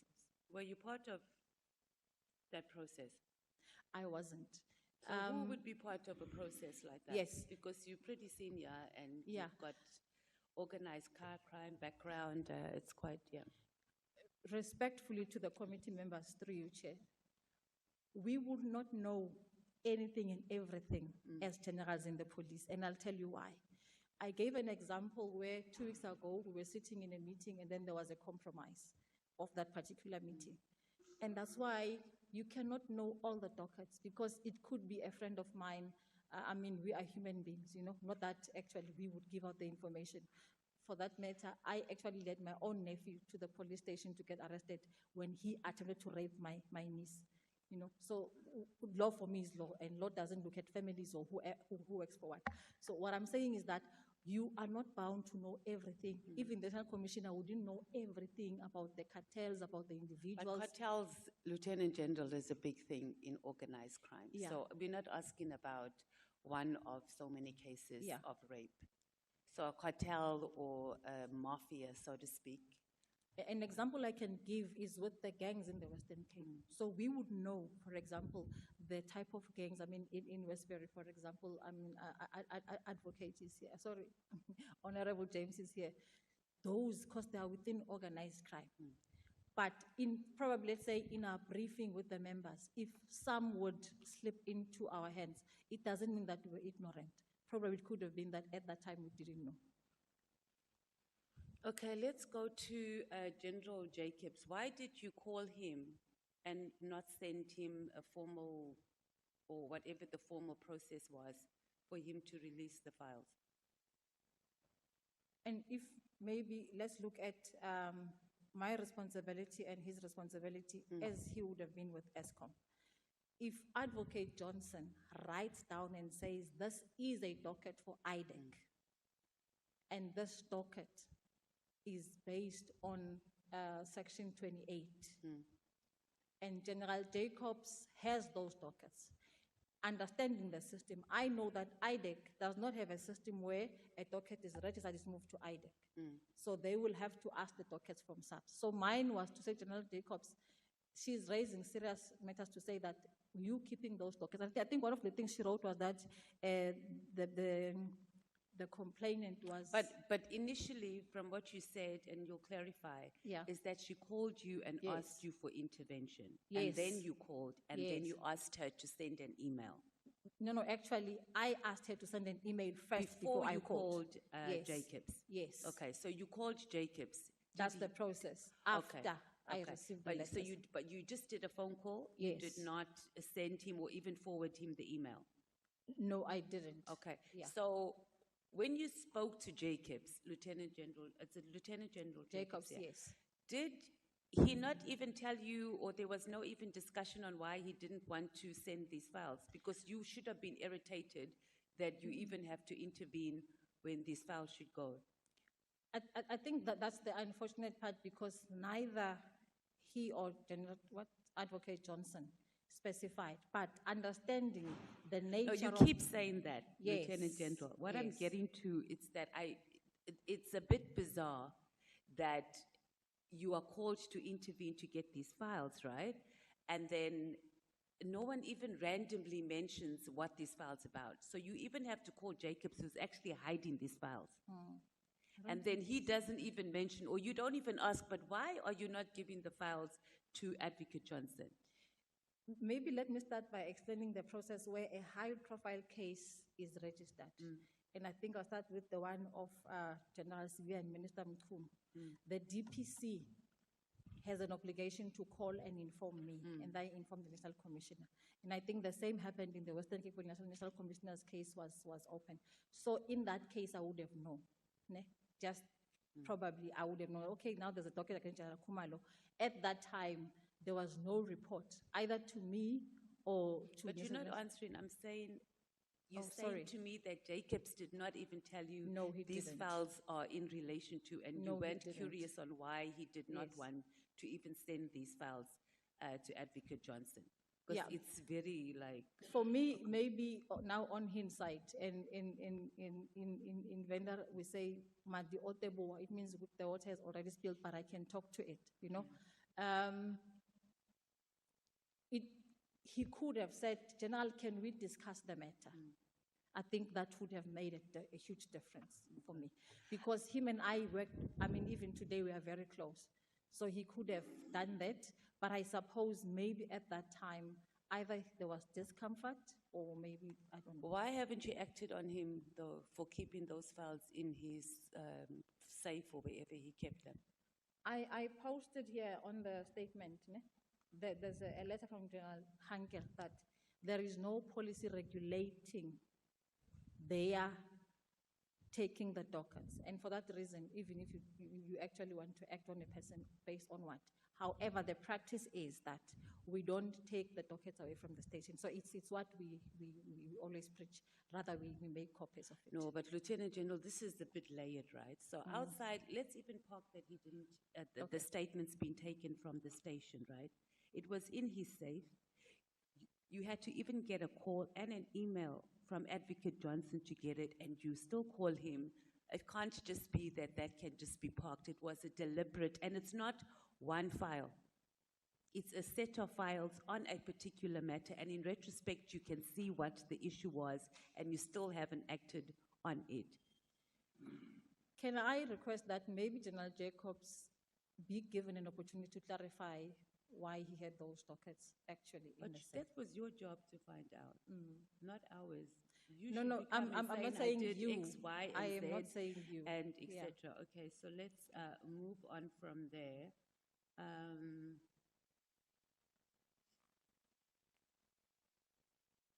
think you've answered that. Were you surprised?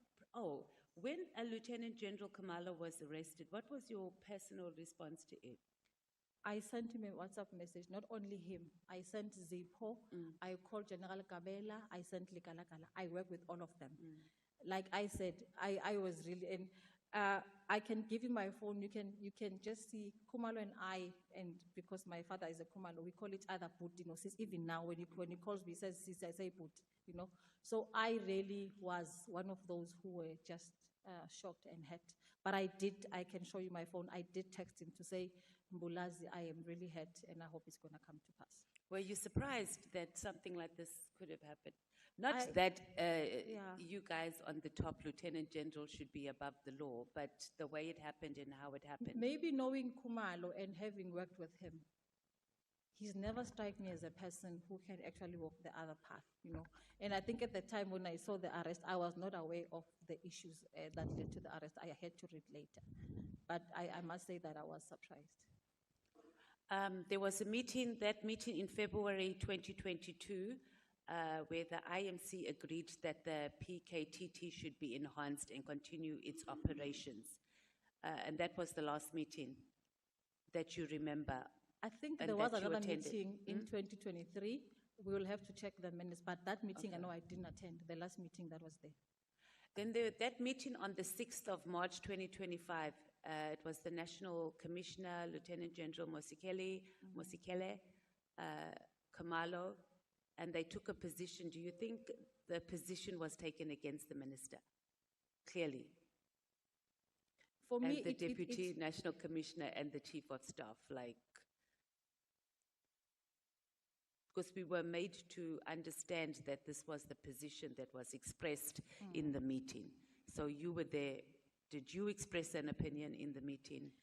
General Kumalo and I, remember we were presenting, so we were not necessarily participating. So the principals, which would be the DNC, the NATCOM, were the ones who were actually discussing. But also because we are the ones who came with the proposal, that on its own says that we were actually for the winding down approach. Okay, we're going to wrap up right about now.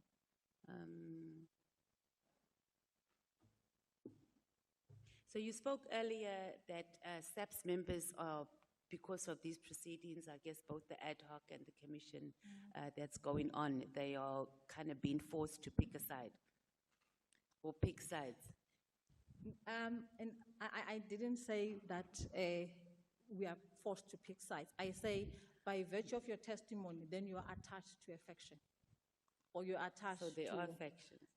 Yeah, people would say, no, this one is for Mkhwanazi, this one is for the Khunu team, you know. But I think for me, it shouldn't be, and I'm talking about generals that I know, that I've worked with, who actually are not even part of this whole thing. They are observing it from a distance. I mean, we are in it. And I've never experienced them choosing a side. So what are we going to do as South Africans? Because if lieutenant generals and the rest of you on that highest level there is cannot find each other, because you'll spend more time opening cases against each other, getting people to go and do you know how many sworn statements we have here, Lieutenant General? I don't even know what we're going to do during deliberations, because we don't even have an investigator. Maybe you can send us some. I was throwing shade at Honorable Sangoni, but she didn't get it. She didn't get it. But I'm saying, like, what is going to happen? Because if lieutenant generals on that level, if you all are not protecting us, and you all are spending so much time opening cases, I mean, this was also a question. Lieutenant General Mkhwanazi, was it procedural, or was it out of character for the Northwest to conduct that whole investigation into O'Sullivan and Paula Jane Trent? Sarah Jane Trent. I actually don't have details, I think, about that investigation. But it was done in Northwest. So my question is not the details, but is it something that would normally be done, and what circumstances would there need to be? The process is, if, for example, let's say we're dealing with the CITs and we require expert skills that will come from provinces. So we can convene a team. But for me, it is about fighting a crime sketch that has become unmanageable for the country. In relation to this one, honestly, I think I would rather reserve my view because I don't know what actually prompted the entire investigation. It all went to, that's what his testimony, or his sworn statement said. It was just, everything was just there, Northwest, so it wasn't a matter of what you were saying, bringing criminals in, but you don't want to talk to it. I've never been involved in such a practice, so if I give an So it opinion, was a very bizarre and unfounded thing. Okay, I want to talk about this, and Honorable Malema touched on it, the thing about being at that party.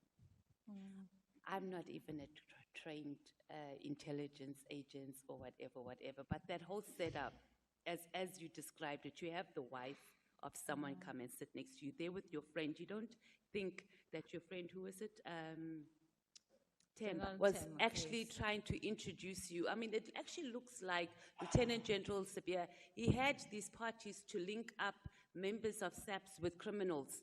Or maybe they weren't all criminals, but with business people or people that need favors from SAPS. And that is what those parties were all about. Because it was not about, from what I understand, networking and SAPS members finding each other and building teamwork. So when did Lieutenant General Khumalo stop attending the parties, or was he stopped being invited to the parties? As I said, General Sibia would change. Like initial General Khumalo was the one invited, ne?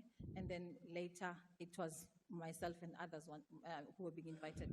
But I want to clarify. No, but what I'm asking is that you sure it was an invite related, or it wasn't that Lieutenant General Khumalo just stopped coming and was still invited? They were not talking. Okay, and when did this happen? I'm not certain. More or less?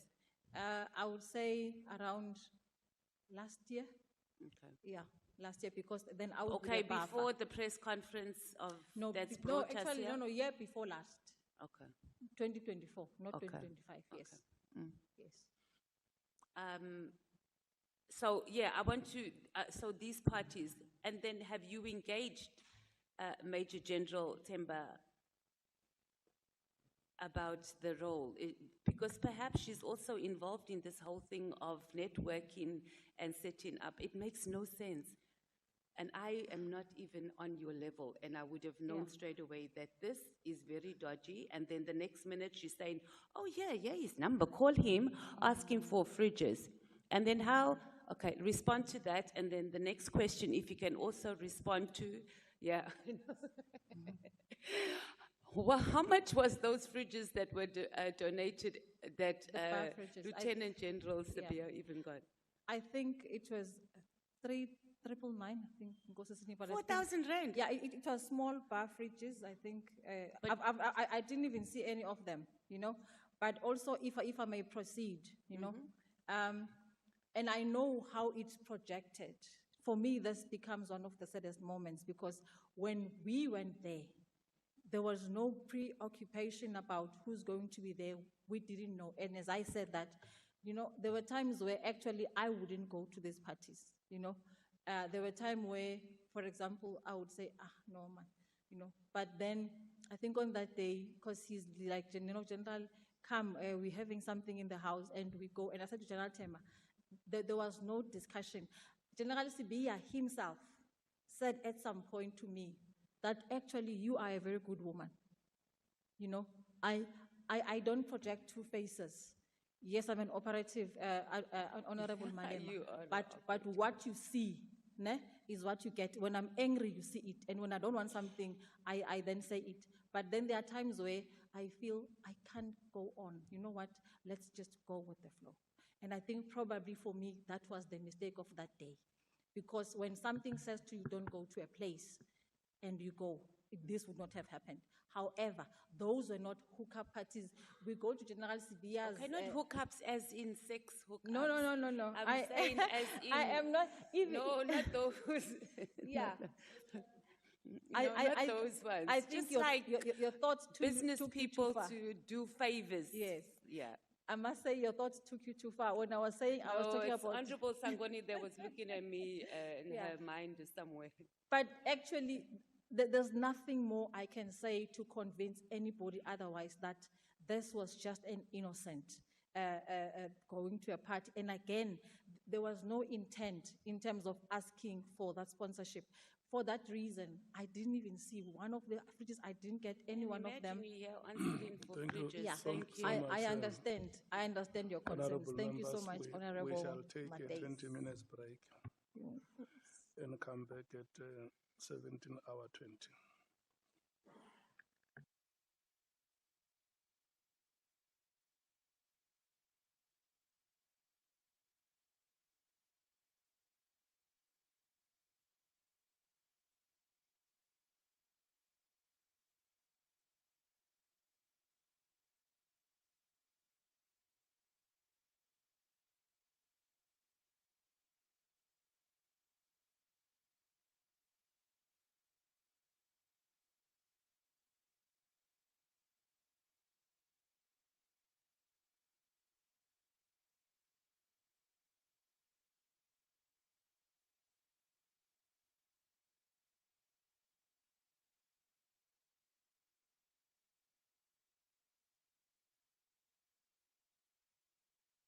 Because they are administrative barriers, but because of developments in the body politic. By all means, we remain invested. We increase their representation on the voters' roll. However, that must be matched by the performance of democracy. In other words, what is the dividend of participation in a democratic system? Until there's congruence between those two, the rate of participation will unfortunately continue to be on the decline. The Speaker of the National Assembly, Thoko Didiza, has approved a request by Build 1 SA leader Mmusi Maimane for an urgent debate on the crisis in the Middle East. He says lawmakers must address the safety of South Africans in the region and the potential economic impact of the conflict. The South African government cannot sit idly on its hands while citizens are wondering how South Africans who are in the Middle East are going to be given assistance to get back home, to be safe. The second part is that our economy is going to be impacted as supply chain and logistics are impacted post this war. How does the South African government seek to ensure that our economy is able to be resilient against this ongoing crisis? Thirdly, and more importantly, is that equally, South Africa needs to be able to give clarity to citizens about what its foreign policy and its allies are in this particular conflict and whether it remains integrous to the issue of non-alignment. The Acting Deputy National Commissioner for Crime Detection and Divisional Commissioner for Detective and Forensic Services, Hilda Sintamule, says she only became aware of the disbandment of the Political Killings Task Team after she came back from leave last year. She says this is despite the notice to disband the task team issued by Police Minister Senzo Mkhwanazi in December 2024. She's testifying before Parliament's ad hoc committee probing concerns around national security. The committee's advocate Bongiwe Mkhize led the evidence. Are you testifying that that was the time when you saw the letter, or is your testimony that that's the first time that you learned about the disbandment? Because the question is quite specific. You learn about the disbandment. I never actually saw at that time the 31st December letter. I only saw it being made reference of in the letter that General Sibiya wrote to me. So in essence, I then learned of the disbandment in that particular letter of the 4th of July. Thank you, General. We are now 4th of February, I apologize. Accused number 2 in the Senzo Mayiwa murder trial, Bungani Ntanzi, insists the photos downloaded from his cell phone were taken prior to his arrest in 2020. He strongly disagreed with the state regarding the dates on the photos. Ntanzi is under cross-examination in the High Court in Pretoria, where he's appearing alongside 4 others for the 2014 murder of the Bafana Bafana player. I did say that these photos were taken using my phone.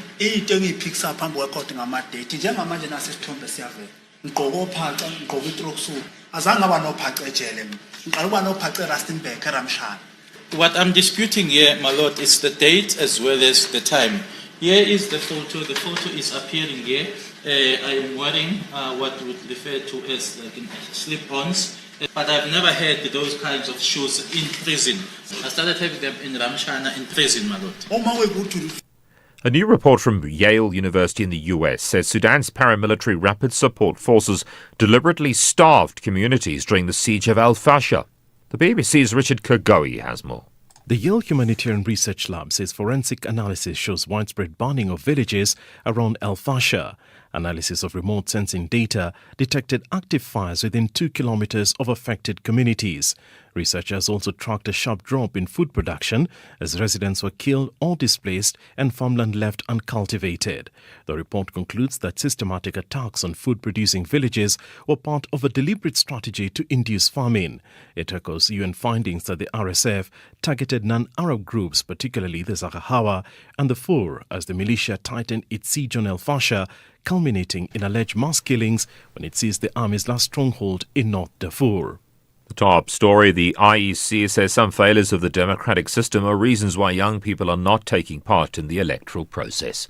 That's SAFM News, I'm Greg Huss. In sports this hour, Sundowns versus Orbit College takes centre stage tonight. The Blitzboks forced to make an injury replacement before this weekend's HSBC Sevens tournament in New York. More details at 5:30.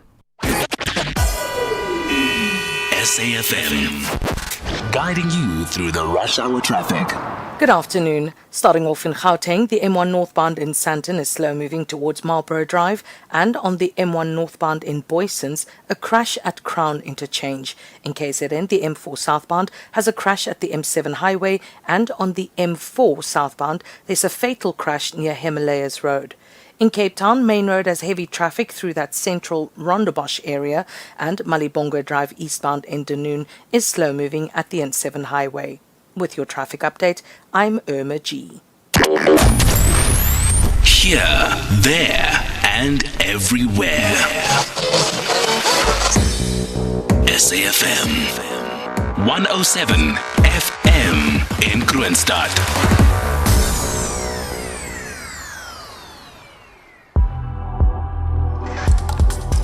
The National Pulse with Ashraf Garda on SAFM. You're listening to the National Pulse, weekdays 3 to 6 p.m. Well, firstly, thanks for listening in and tuning in to the National Pulse. I did say this the other day that I think when it comes to coverage of the Madlanga Commission as well as the Ad Hoc Committee, seriously speaking, can I say this emphatically? Nobody does it better and longer and more in depth than SAFM. We really do, okay? Now, the Madlanga Commission, just a correction. So, Suli Karim, his testimony has been adjourned till the 16th of March. But the commission itself, the Madlanga Commission, well, they'll be back in action tomorrow. So that's what you know. As far as the Ad Hoc Committee is concerned, there's an adjournment, a short break they're having for now, which means we'll rejoin them in a few minutes' time. But it gives me the opportunity, as we always say, to pick out your voice notes that many people have sent. So I'm really wanting to listen to that. Let's get to that right. Here we are. You see, Ashraf, it is disconcerting to realize that the president of the country is not so concerned about the eminent results of these commissions, because he likes postponing the whole issue, you see, whilst the members of the commission themselves would want him to get on into this matter, so that the matter must be settled one by one or biki. But it doesn't look like that on the part of the president. Why? Thanks, Willie. But I mean, I think, Willie, you heard the point that there's going to be a second report coming up in May, and then they're all done thereafter, a couple of months later. So now we're talking of a few months, and then it's all done. Then let's see what happens thereafter, right? I don't think, yes, one can debate to say some of the people's come through, why don't they prosecute immediately? But it's come this far in this journey. Let's wait a couple of months. I mean, that's what I think. Do you think differently? Hello, Ashraf. This is Kesha here in Durban. What I can say, Ashraf, is that we as South Africans, we are traumatized. We are traumatized in such a way that we have become numb when we see the evidence that is being shown in front of us. we are being held hostage by the politicians in this country. Really, do we still trust anyone who's wearing black, green, and gold? This thing of a politician become a business people, that it's a core of corruption. Well, I don't know. I mean, I hear what you're saying, and I think it's fair to say there's been so many people linked to the team in black, green, and gold that have really have displayed ample examples of poor leadership, but also at the same time, for example, the commissions that have been set up have also been engineered to a large degree by the team in black, green, and gold. So if you want to call it self-reformation, maybe, some credit there. It's not perfect. Some credit must be given and acknowledged, right? Good afternoon, Ashraf and SAFM listeners. This is Trevor from Coffee Bay. The ad hoc committee, which is all these parliamentarians trying to gain points on each other, especially David Scorsana from the MK party, who goes out of his way to be as rude as possible to any person that appears there. He really needs to be taken to task. The Madlanga Commission is getting to the nuts and bolts of what's really happening in this country. So the ad hoc committee is an absolute waste of time. Thanks for a great show. Thank you. Do you really think it's an absolute waste of time? I mean, maybe the fact that there's two different elements that have come through in terms of both the Madlanga and the parliamentary ad hoc committee, that means they're different. They are definitely different. Do you think there's so much overlap that one's a complete waste of time? Hi, you can call in, by the way, 086 000 2032. MD, let's get your thoughts. Hi. Ashraf, how are you? I'm good indeed. Go for it. I'm good. Ashraf, it's a while now we're listening to the Madlanga Commission. Yeah. Evidence is directing the commissioners which route to take. We look at the panel of the commissioners, seasoned legal practitioners, honorable members of parliament. We keep on listening to them harping on the same string, talking to underdogs. I'm sorry to use that word. Talking to handicapped people, talking to kids from the street who have been abused by the kingpins. The route is traced to a certain level above the people you keep on calling into that Madlanga Commission. When are you getting to the real door? When are you going to really go and knock at the real door? So who's the real dog? I mean, who's there's a question. There's a question that you keep on asking the commissioners. They keep on asking that, did this happen under your watch? They keep on saying to some managers. This is a national issue, and my surprise right at the beginning was for such revelations to be taken departmentally. This is a national problem, political interference. I believe it doesn't only affect SAPS. But you guys, whoever decided to focus on SAPS and the other departments, it's clear all departments are affected. But you're taking too long finishing up with SAPS. When are you getting? And the rest on the other side are knowing the material. The country is being destroyed while we are focusing on SAPS, and even there we are taking too long to follow the track too. All right. So you're rather restless. You feel we're taking far too long. Yes, I feel the panel that we have is supposed to be now dealing with higher ranking people. Okay. I wonder who they may be. Thanks for that, MD. And I'm sure there's bound to be another person listening in who's going to react to that, right? Siv or Sive, have I got that right? In Klebeka, hi. Yeah, hi, Ashraf. It's Sive from Klebeka. Yeah, Ashraf, good to connect with you. Thank you. I want to agree with you that, yes, team green and gold, black, green and gold things look bad. But I believe this project of this commission is going to help the renewal project. I want to honestly believe that Team Black, Green and Gold has been infiltrated, because it can't be that people are doing these things because they love the organization. Mm-hmm. But this commission is transparent. Everybody is watching all over the world. And it's few countries in the world that are capable to do this self-correction.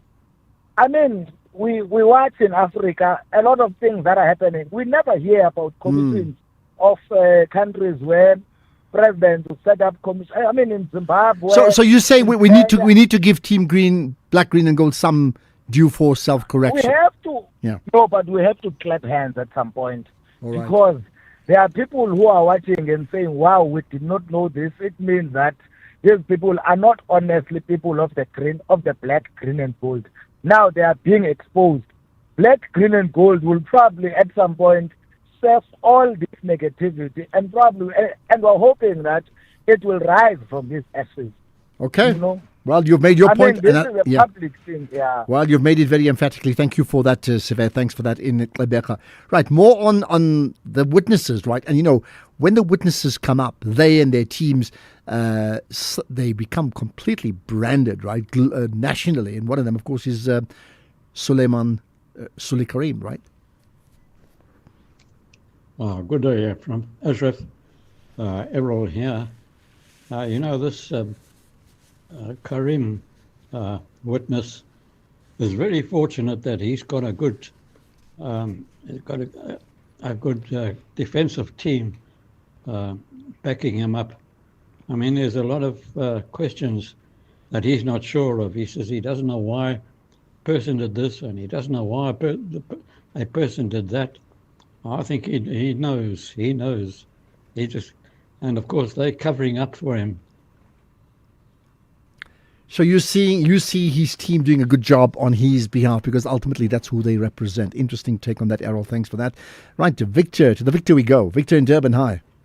Hi, Ashraf. How are you? Good indeed, right? What's your point? I'm all right. No, Ashraf, I just want to share something. When people said we need to clap to the ruling party for this commission, yeah, I think it's really a joke, man. Mm-hmm. Because there is so much that has gone wrong in our society. I think the lack of decisive decision by the leadership in terms of curbing all the wrongdoings have resulted to this. So having this commission, it's also another waste of taxpayers' money, even if we can be able to hold certain individuals accountable. But if we were having a good accountability in terms of the law enforcement, we shouldn't be even having these particular commissions.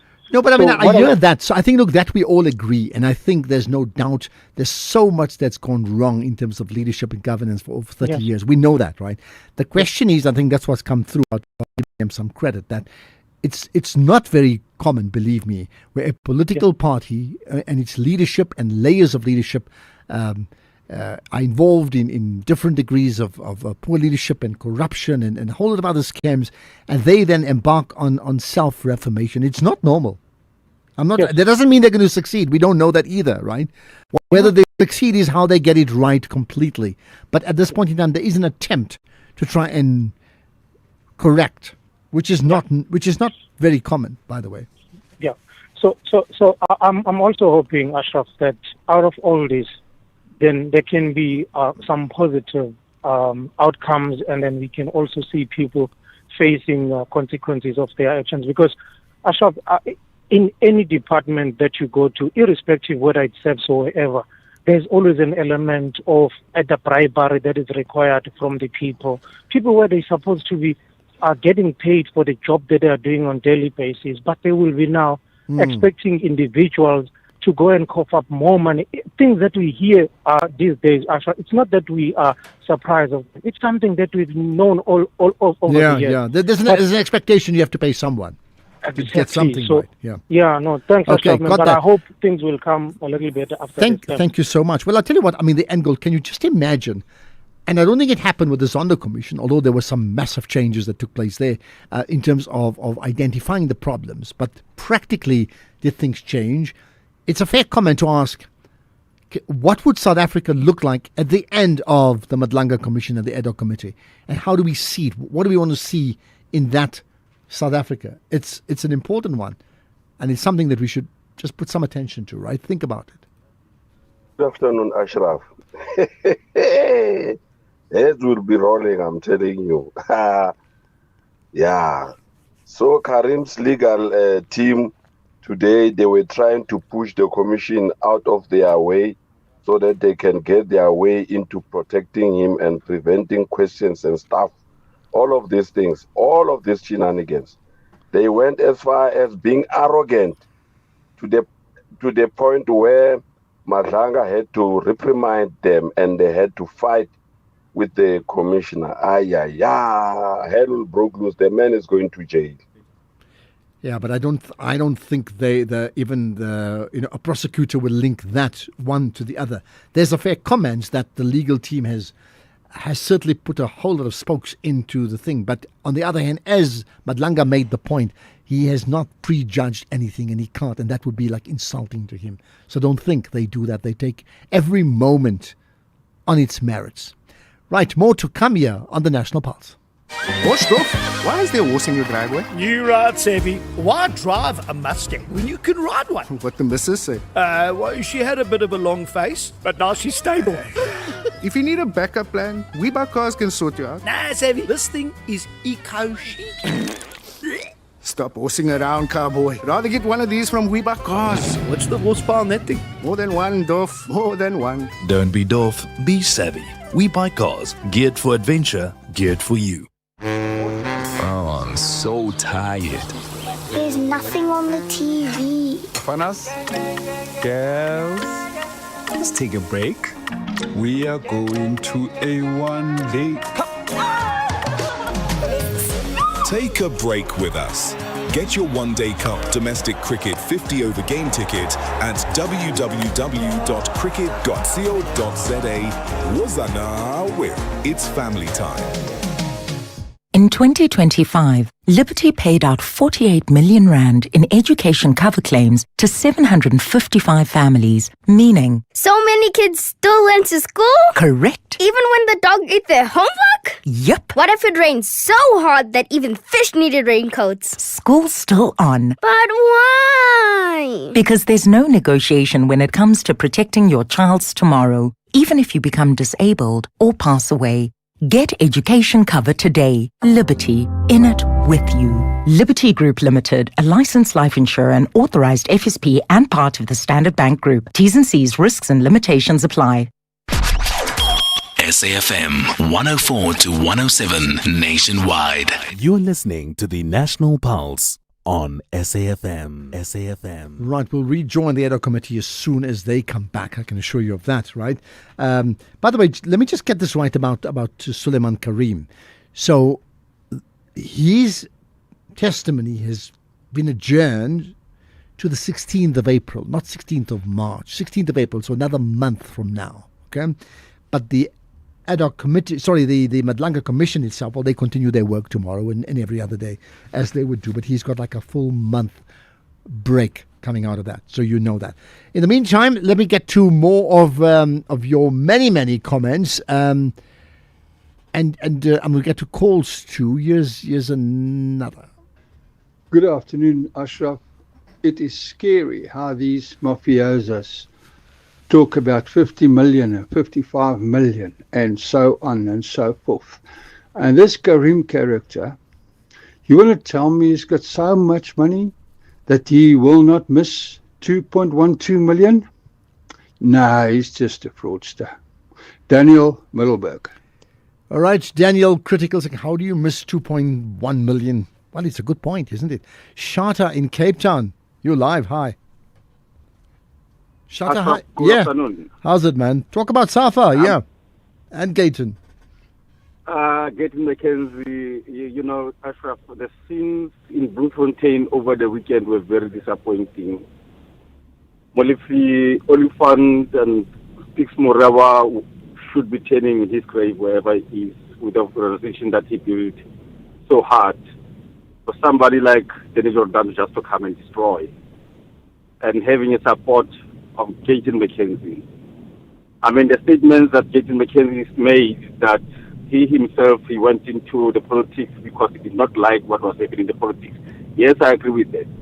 But for him to saying that if you don't want Kenny Jordan as a president, become a president of SAFRA as well, that was very, very, very, very, very disappointing statement from. So what should he have said? Because I mean, basically he said stand for election, right? You know, and get voted in if you want to have change. What should he have said as the Minister of Sport? Yes, but the message is to suggest support for the incumbent. And he actually said, I'm here to support the incumbent. Obviously, the incumbent is having leadership problems within the organization. There should be some sort of counseling or some sort of remedial works happening there, not supporting the failure. Yeah, okay, got that. Another question is how much interference, how much of interference can a Minister of Sport interfere, to what level, right? So thanks for that, Shata. Yeah, but it is very disturbing what's going on with SAFA. This is an organization that hosted the 2010 World Cup. They haven't built on that. They have not built on that. And now we see ongoing issues about huge problems and the type of, arguments and the rowdiness at meetings. Like, yo, man. Okay, in KZN, hello. Ashraf, how are you? I'm good. I'm good to hear from you, right? What's your point? Ashraf, the Mandanga Edo, it's a waste of time, please. In fact, this thing are being implemented to as if government is doing something about crime. And this Minister Mkhwanazi actually testified before this committee that the continued activity or operation of the PKTT beyond 2022 was actually illegal. You are saying that you attended a meeting of the IMC in February 2022, where the IMC actually took a resolution to enhance and also extend the term of operations of the task team. Was the minister not aware of this extension? Thank you, If Honorable. not, why would he choose to deliberately mislead the committee? I don't think it was even an extension. The IMC's meeting were continuing, and I think in those meetings, then decisions would be taken to say the team needs to continue and it needs to be strengthened. So there was never a point of an intention to actually curtail the functioning of the team. For Minister Mkhwanazi to say that its existence beyond 2022 was illegal, I wouldn't be able to answer as to what informed that. But in the environment that we operate in operationally, we do not term any end of any intervention as illegal. For example, you would have authority for the team to be deployed. So as long as that is still in force, if it's an information not approved for the deployment, that particular operation has to proceed. So the illegality for me, it's not even supposed to be in this discussion. Thank you, Honorable. What would be the standard measure of the effectiveness of any task team, which would actually, inform the decision whether to extend its life or to terminate its life? What would be the standard yardstick that you would use to actually determine whether indeed a task team actually is effective? If I may maybe use the Mkhwanazi team as an example. I think we had problems in Mkhwanazi, particularly in relation to, I think there was an issue of stock theft, there was an issue of escape at the time, and I think the issue of the Mozambican cross-border issues. And a full team was deployed there to sit. But as time progressed, the problems and the challenges were probably, let me say, stabilized, and we had to decommission. So after an assessment in terms of looking at the crime picture, pre the intervention and post the intervention, and we look probably at the addressing of the people that we would have deemed our either person of interest or suspects or targets. And once the environment gets into what we could term a stable environment, then you begin to decommission.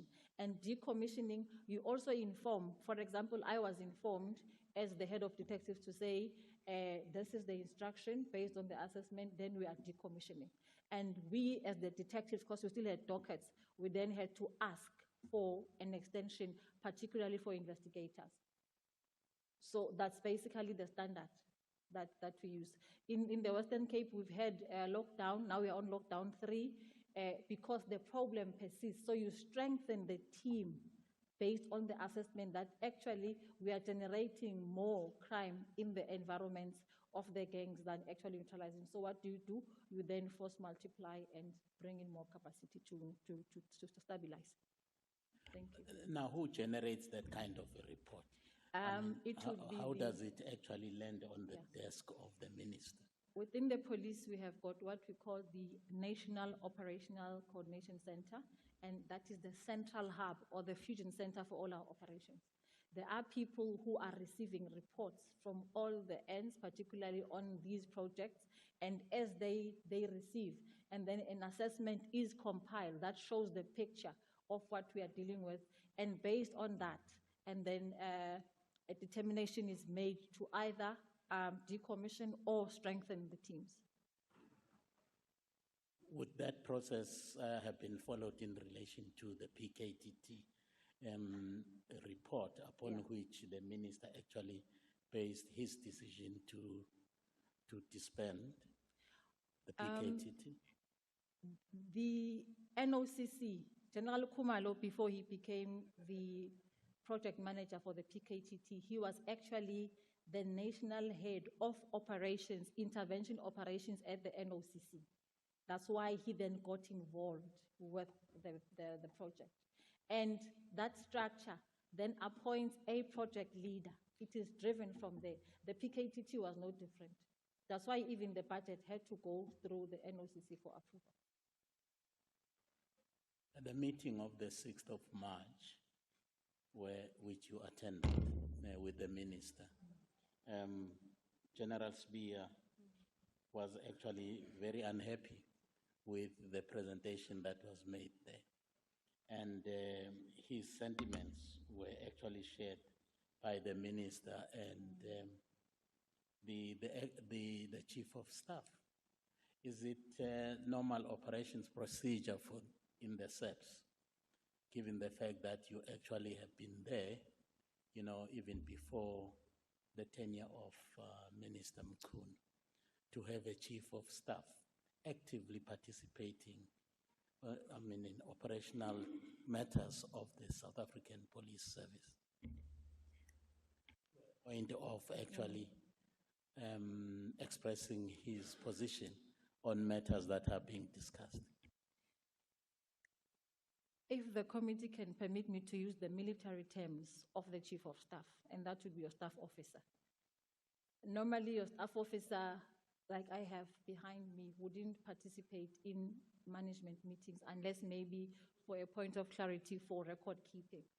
So I'm not sure, maybe this was something that was agreed upon to say that he can participate, but I'm really not aware of any situation where we would have the chief of staff or the staff officer participating in executive management meetings. Thank you. In paragraph, well, my colleagues have actually asked the question about the exclusion of Lieutenant General Mkhwanazi in the whole process. And I'm concerned that perhaps by omission, you also may be actually also lump up with the group that actually deliberately, excluded Lieutenant General Mkhwanazi. Because when you were actually approached to actually receive the files and start, the process of, winding up the operations of or those dockets, I don't hear you saying that you actually picked up the phone and contacted Lieutenant General Mkhwanazi. Why was that? During the process, I think I explained that from the parliamentary meeting, General Mkhwanazi was there. So in my view, he was in the know in terms of the project. And if anybody were to call General Mkhwanazi, it would not have been myself and General Mkhwanazi because we were implementing. It would have been either the DNC or the National Commissioner. And I think upon realizing that he is not part of, and then I began to express my reservation. In essence, I was not part of those who actually would have deliberately excluded him. On the contrary, I understood the process because I deal with the PCs on a daily basis. Thank you, Honorable. Where were the dockets kept from the day when they were actually collected from KZN to head office? From head office, an attempt was made to return them back to KZN. But where were they kept? Who was actually having authority over those documents at the time? It was the Office of Serious and Violent Crimes, General Motsipe, and Brigadier Khopodi Tata. So they were kept within the SVC environment at National, General Motsipe and Brigadier Khopodi Tata. Not in your office? Not in my office. Okay. Maybe let me say, Honorable Mwango, never in my office.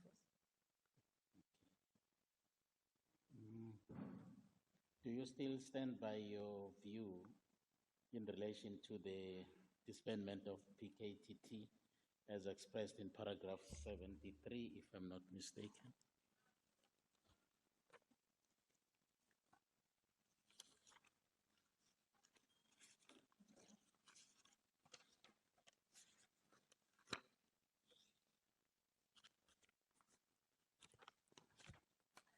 I still stand by the view, Honorable. The view which actually says that you, and I'm going to quote you, in relation to the disbandment of the PKTT, it is my view that the minister should not have unilaterally decided on the disbandment of the PKTT or any operational team, for that matter, as these fall within the mandate of the National Commissioner. You still stand by that? I still stand by that, Honorable. Thank you. Paragraph 101.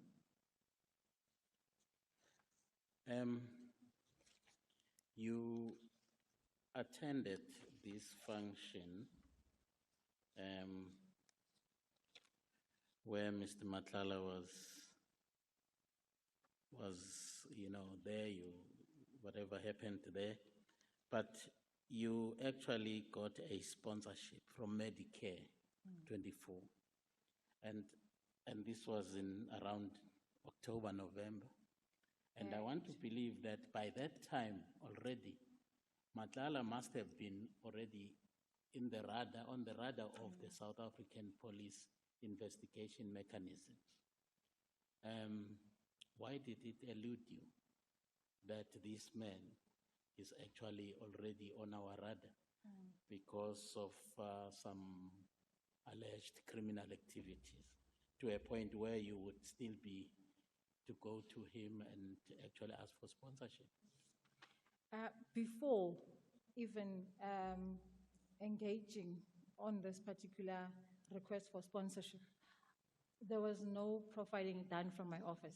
And I think I relied more on supply chain when they were doing their vetting of the sponsor.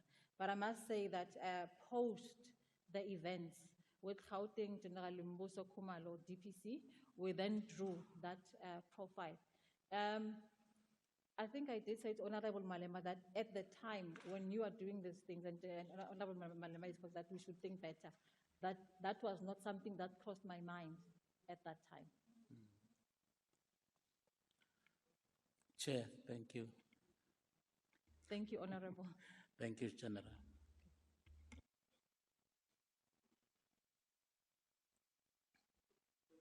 so much, Honorable Mngango, Honorable Sols.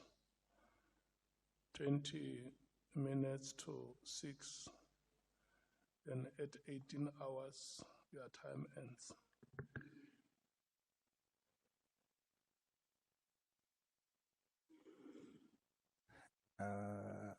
Good evening, General. Good evening, Honorable Souls. You know, I must join properly with Honorable Skosana that we trust God for the complete healing of your son. We plead the blood of Jesus over him. No weapon formed against him shall prosper. We believe. Amen. Amen. General, I'm also sorry, man. Unfortunately, when you stood up and you showed your beautiful body, I chose not to look because I'm a man with many holes. And I'm prone to temptation.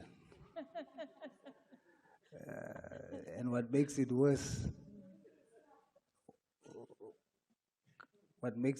is I changed bags. So I left my Bible in the other bag. So I feel spiritually vulnerable. So to protect myself, I looked away. I'm a man with many holes. General, so I love the fact that when you testify, you emphasize that you are about process and not personalities. I love that about you. So, based on your testimony, did you follow process consistently?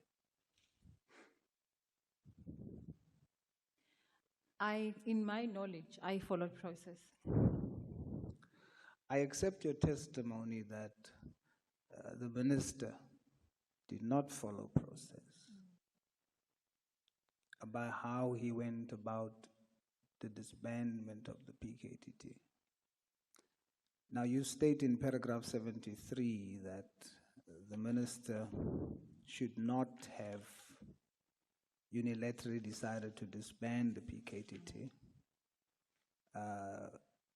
And by your own account, you had one of the best working relationships with Minister Mkhwanazi. Better than any other political principal, you say. Throughout your 27-year career, did you use this relationship to advise the minister that this process was wrong? In response, Honorable Souls, I want to say that in my clarification, that at the beginning of the process, I was not involved. And I think when I got involved, then there was those two briefings, the 5th and the 6th of March, 2025.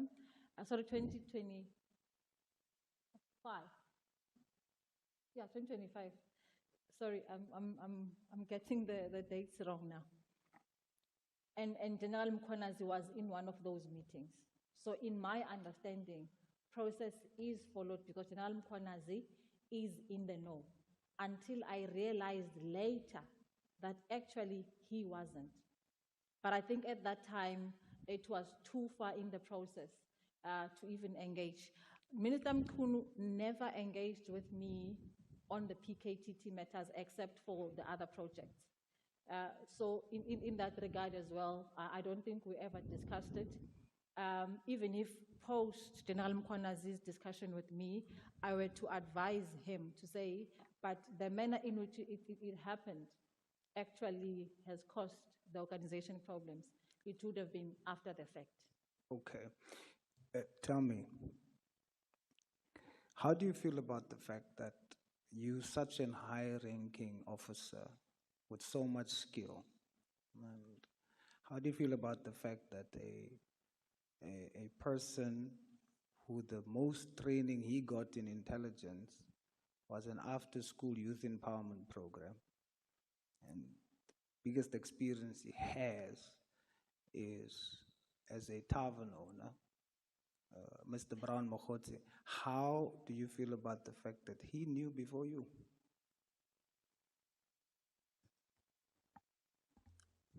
Sitting in this chair, I think I'll be lying to say any other than it was surprising, any answer than that it was surprising. But also, if what he says is true, then definitely we have a big problem within the organization. I spoke about compartmentalization. I spoke about what regulates, even us internally discussing cases. In some of the cases that I would deal with, you'll find that one of the generals probably is a suspect. That's why we then don't discuss those things. But if these things are actually available to the outsiders, it is a cause for concern. Although the minister in his directive said immediately, we then see later on that there was general consensus and everyone opted for winding down. So would you agree that it was now no longer immediate? There was now a new process of winding down. The meeting of the 6th and that decision basically dealt away with the immediate, and I think the posture towards the disbandment was now on winding down or a process-driven. So after consultation, disbandment, yes. So after consultation, the minister settled with the proposal of the National Commissioner not to do immediate, but to go winding down. Is that a yes? Or? Maybe before I respond, may I ask you to please repeat so that I get the gist before I make a wrong The minister on 31st, inference. When you are not around, Yes. says immediate disbandment. Later on, there's discussions going on, and the National Commissioner advises that the immediate disbandment is not going to work. You must do winding down. The minister then agrees with this, and the immediate approach is done away with, and now a winding down approach is taken formally. Do you agree that the minister, after consultation, agreed and subjected himself to the winding down process? The minister agreed, and maybe why do I say so? In that meeting, the minister would have been the ultimate decider because he's the chairperson. So when I say the plan was tentatively approved, it means the minister agreed. All right. Thank you, Honorable Source.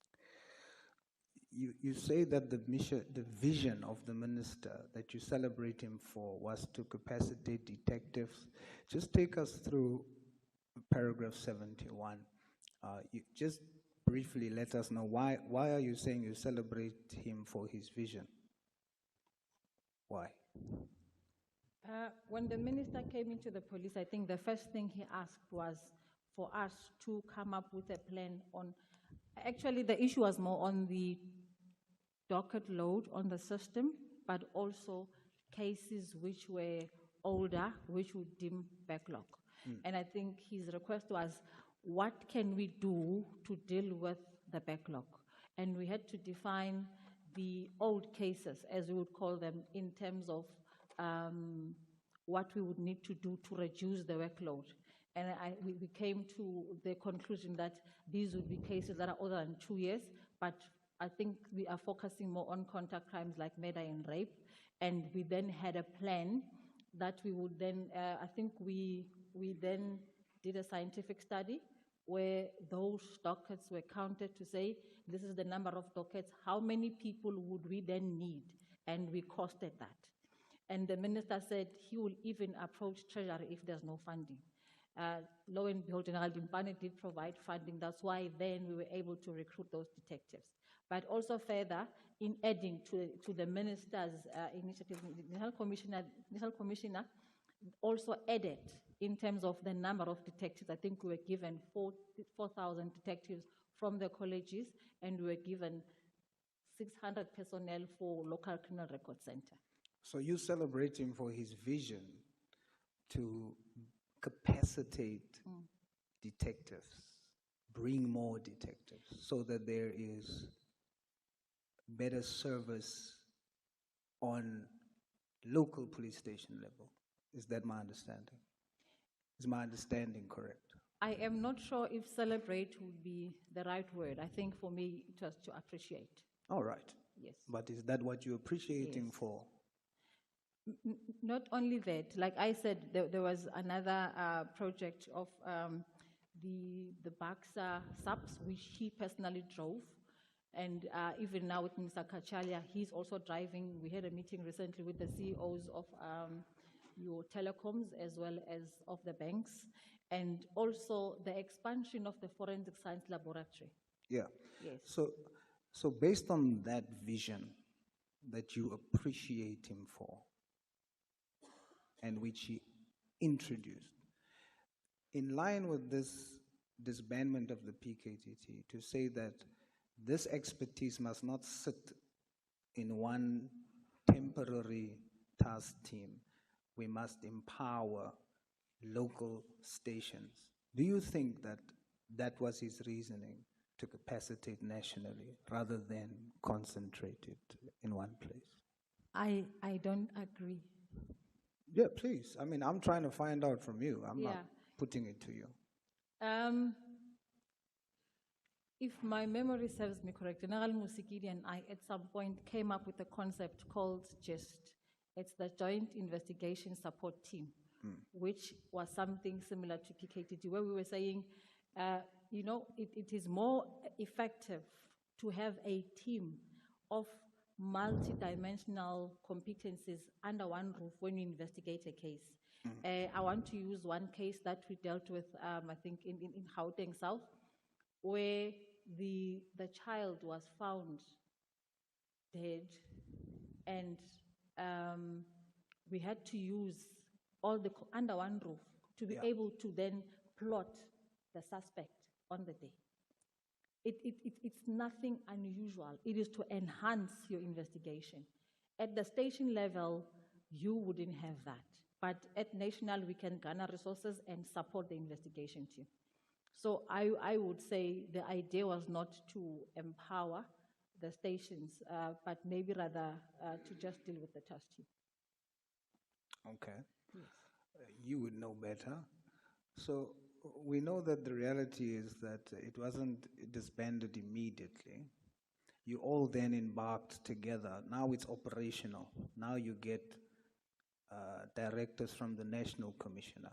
And then you say you all developed a plan. You say we developed a plan. Who's we? For the implementation now of the disbandment over a processed time. Just for correction, Honorable Source, the National Commissioner never gave a directive. I think the directive came from General Sibiya.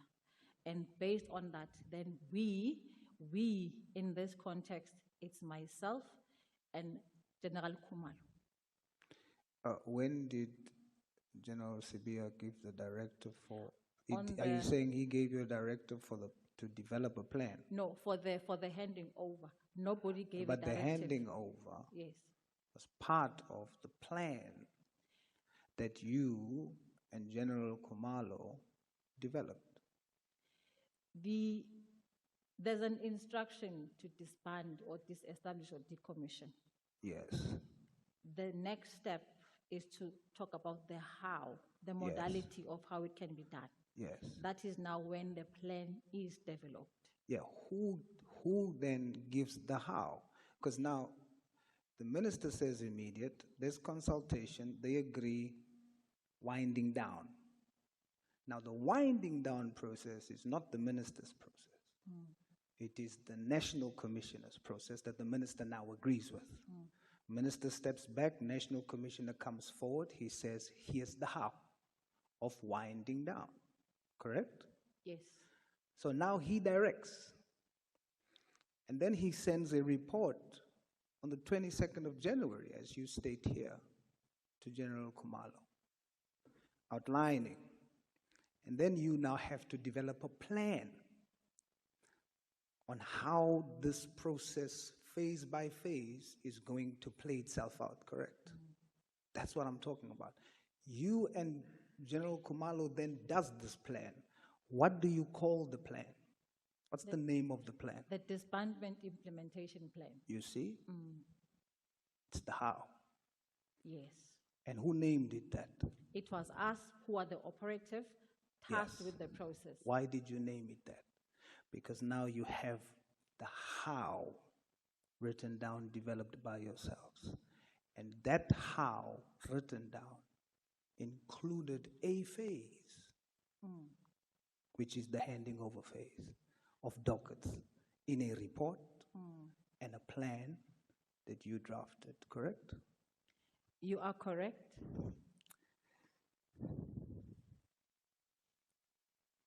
You say, did you testify that General Mkhwanazi did not know about the disbandment at the time when you called him? My call to him was in relation to the dockets, in relation to the dockets. And so he didn't know that the dockets were in Pretoria. Oh, but he knew about the disbandment? Post his July 6th press briefing and post his testimony when he engaged with Chief of Staff. So he knew already of the disbandment. I'm basing my answer on his testimony. At the time when you called him, did he know, according to you? Of the disbandment, yes, but not of the dockets having been in Pretoria. So he didn't know that the dockets, so what you mean in your affidavit is not that he didn't know about the disbandment, is that he didn't know that the dockets left KZN for Pretoria. Maybe let me rephrase. Please. According to his testimony, I think he knew of the intention, but I'll be lying to say he knew of the process that General Khumalo and I started based on his response. I want to understand. Yes. Are you saying that he didn't know that the dockets left KZN? That's exactly what I'm saying. All right. Thank you, Honorable. If you say so, in your affidavit, paragraph 59, you say Brigadier Kunene informed another brigadier that he will not be in a position to receive the dockets without a directive from the provincial commissioner. And when he said, I won't receive it because I need to hear from the provincial commissioner whether I can receive it back, that's how it came about that you had to call General Mkhwanazi, correct? Yes. Now, with such a man, with such clear military precise chain of command, not know that the dockets is gone? To receive the dockets, they say, we can't receive it if we don't hear from the provincial commissioner. To let go of the dockets, they say, let it go without him knowing. That's a big contradiction.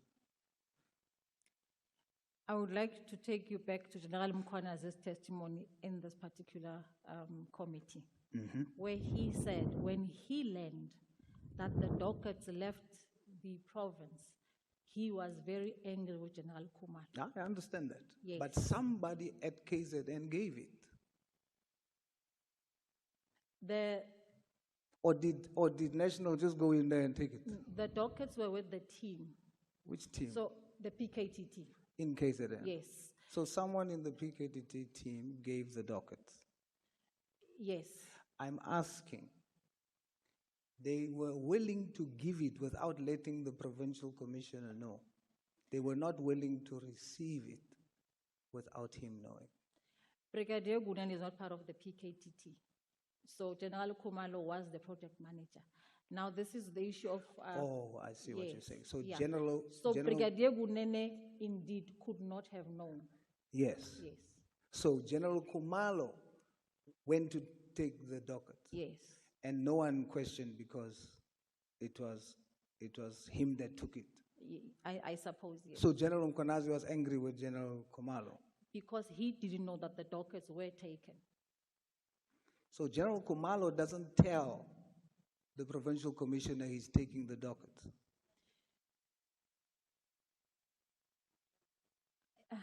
I'm trying to recap in terms of what I said earlier on this particular matter.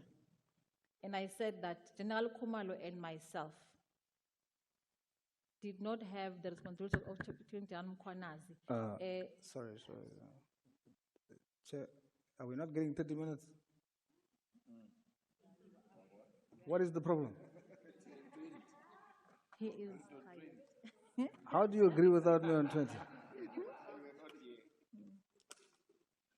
No, Chair, I didn't agree on 20. No. You're going to stop me at 20? Chair, I didn't agree on 20. I worked on 30 here. Earlier when I was here, my understanding was it was 30. You said not take issue with the number of parties that ultimately contest. However, we are concerned with the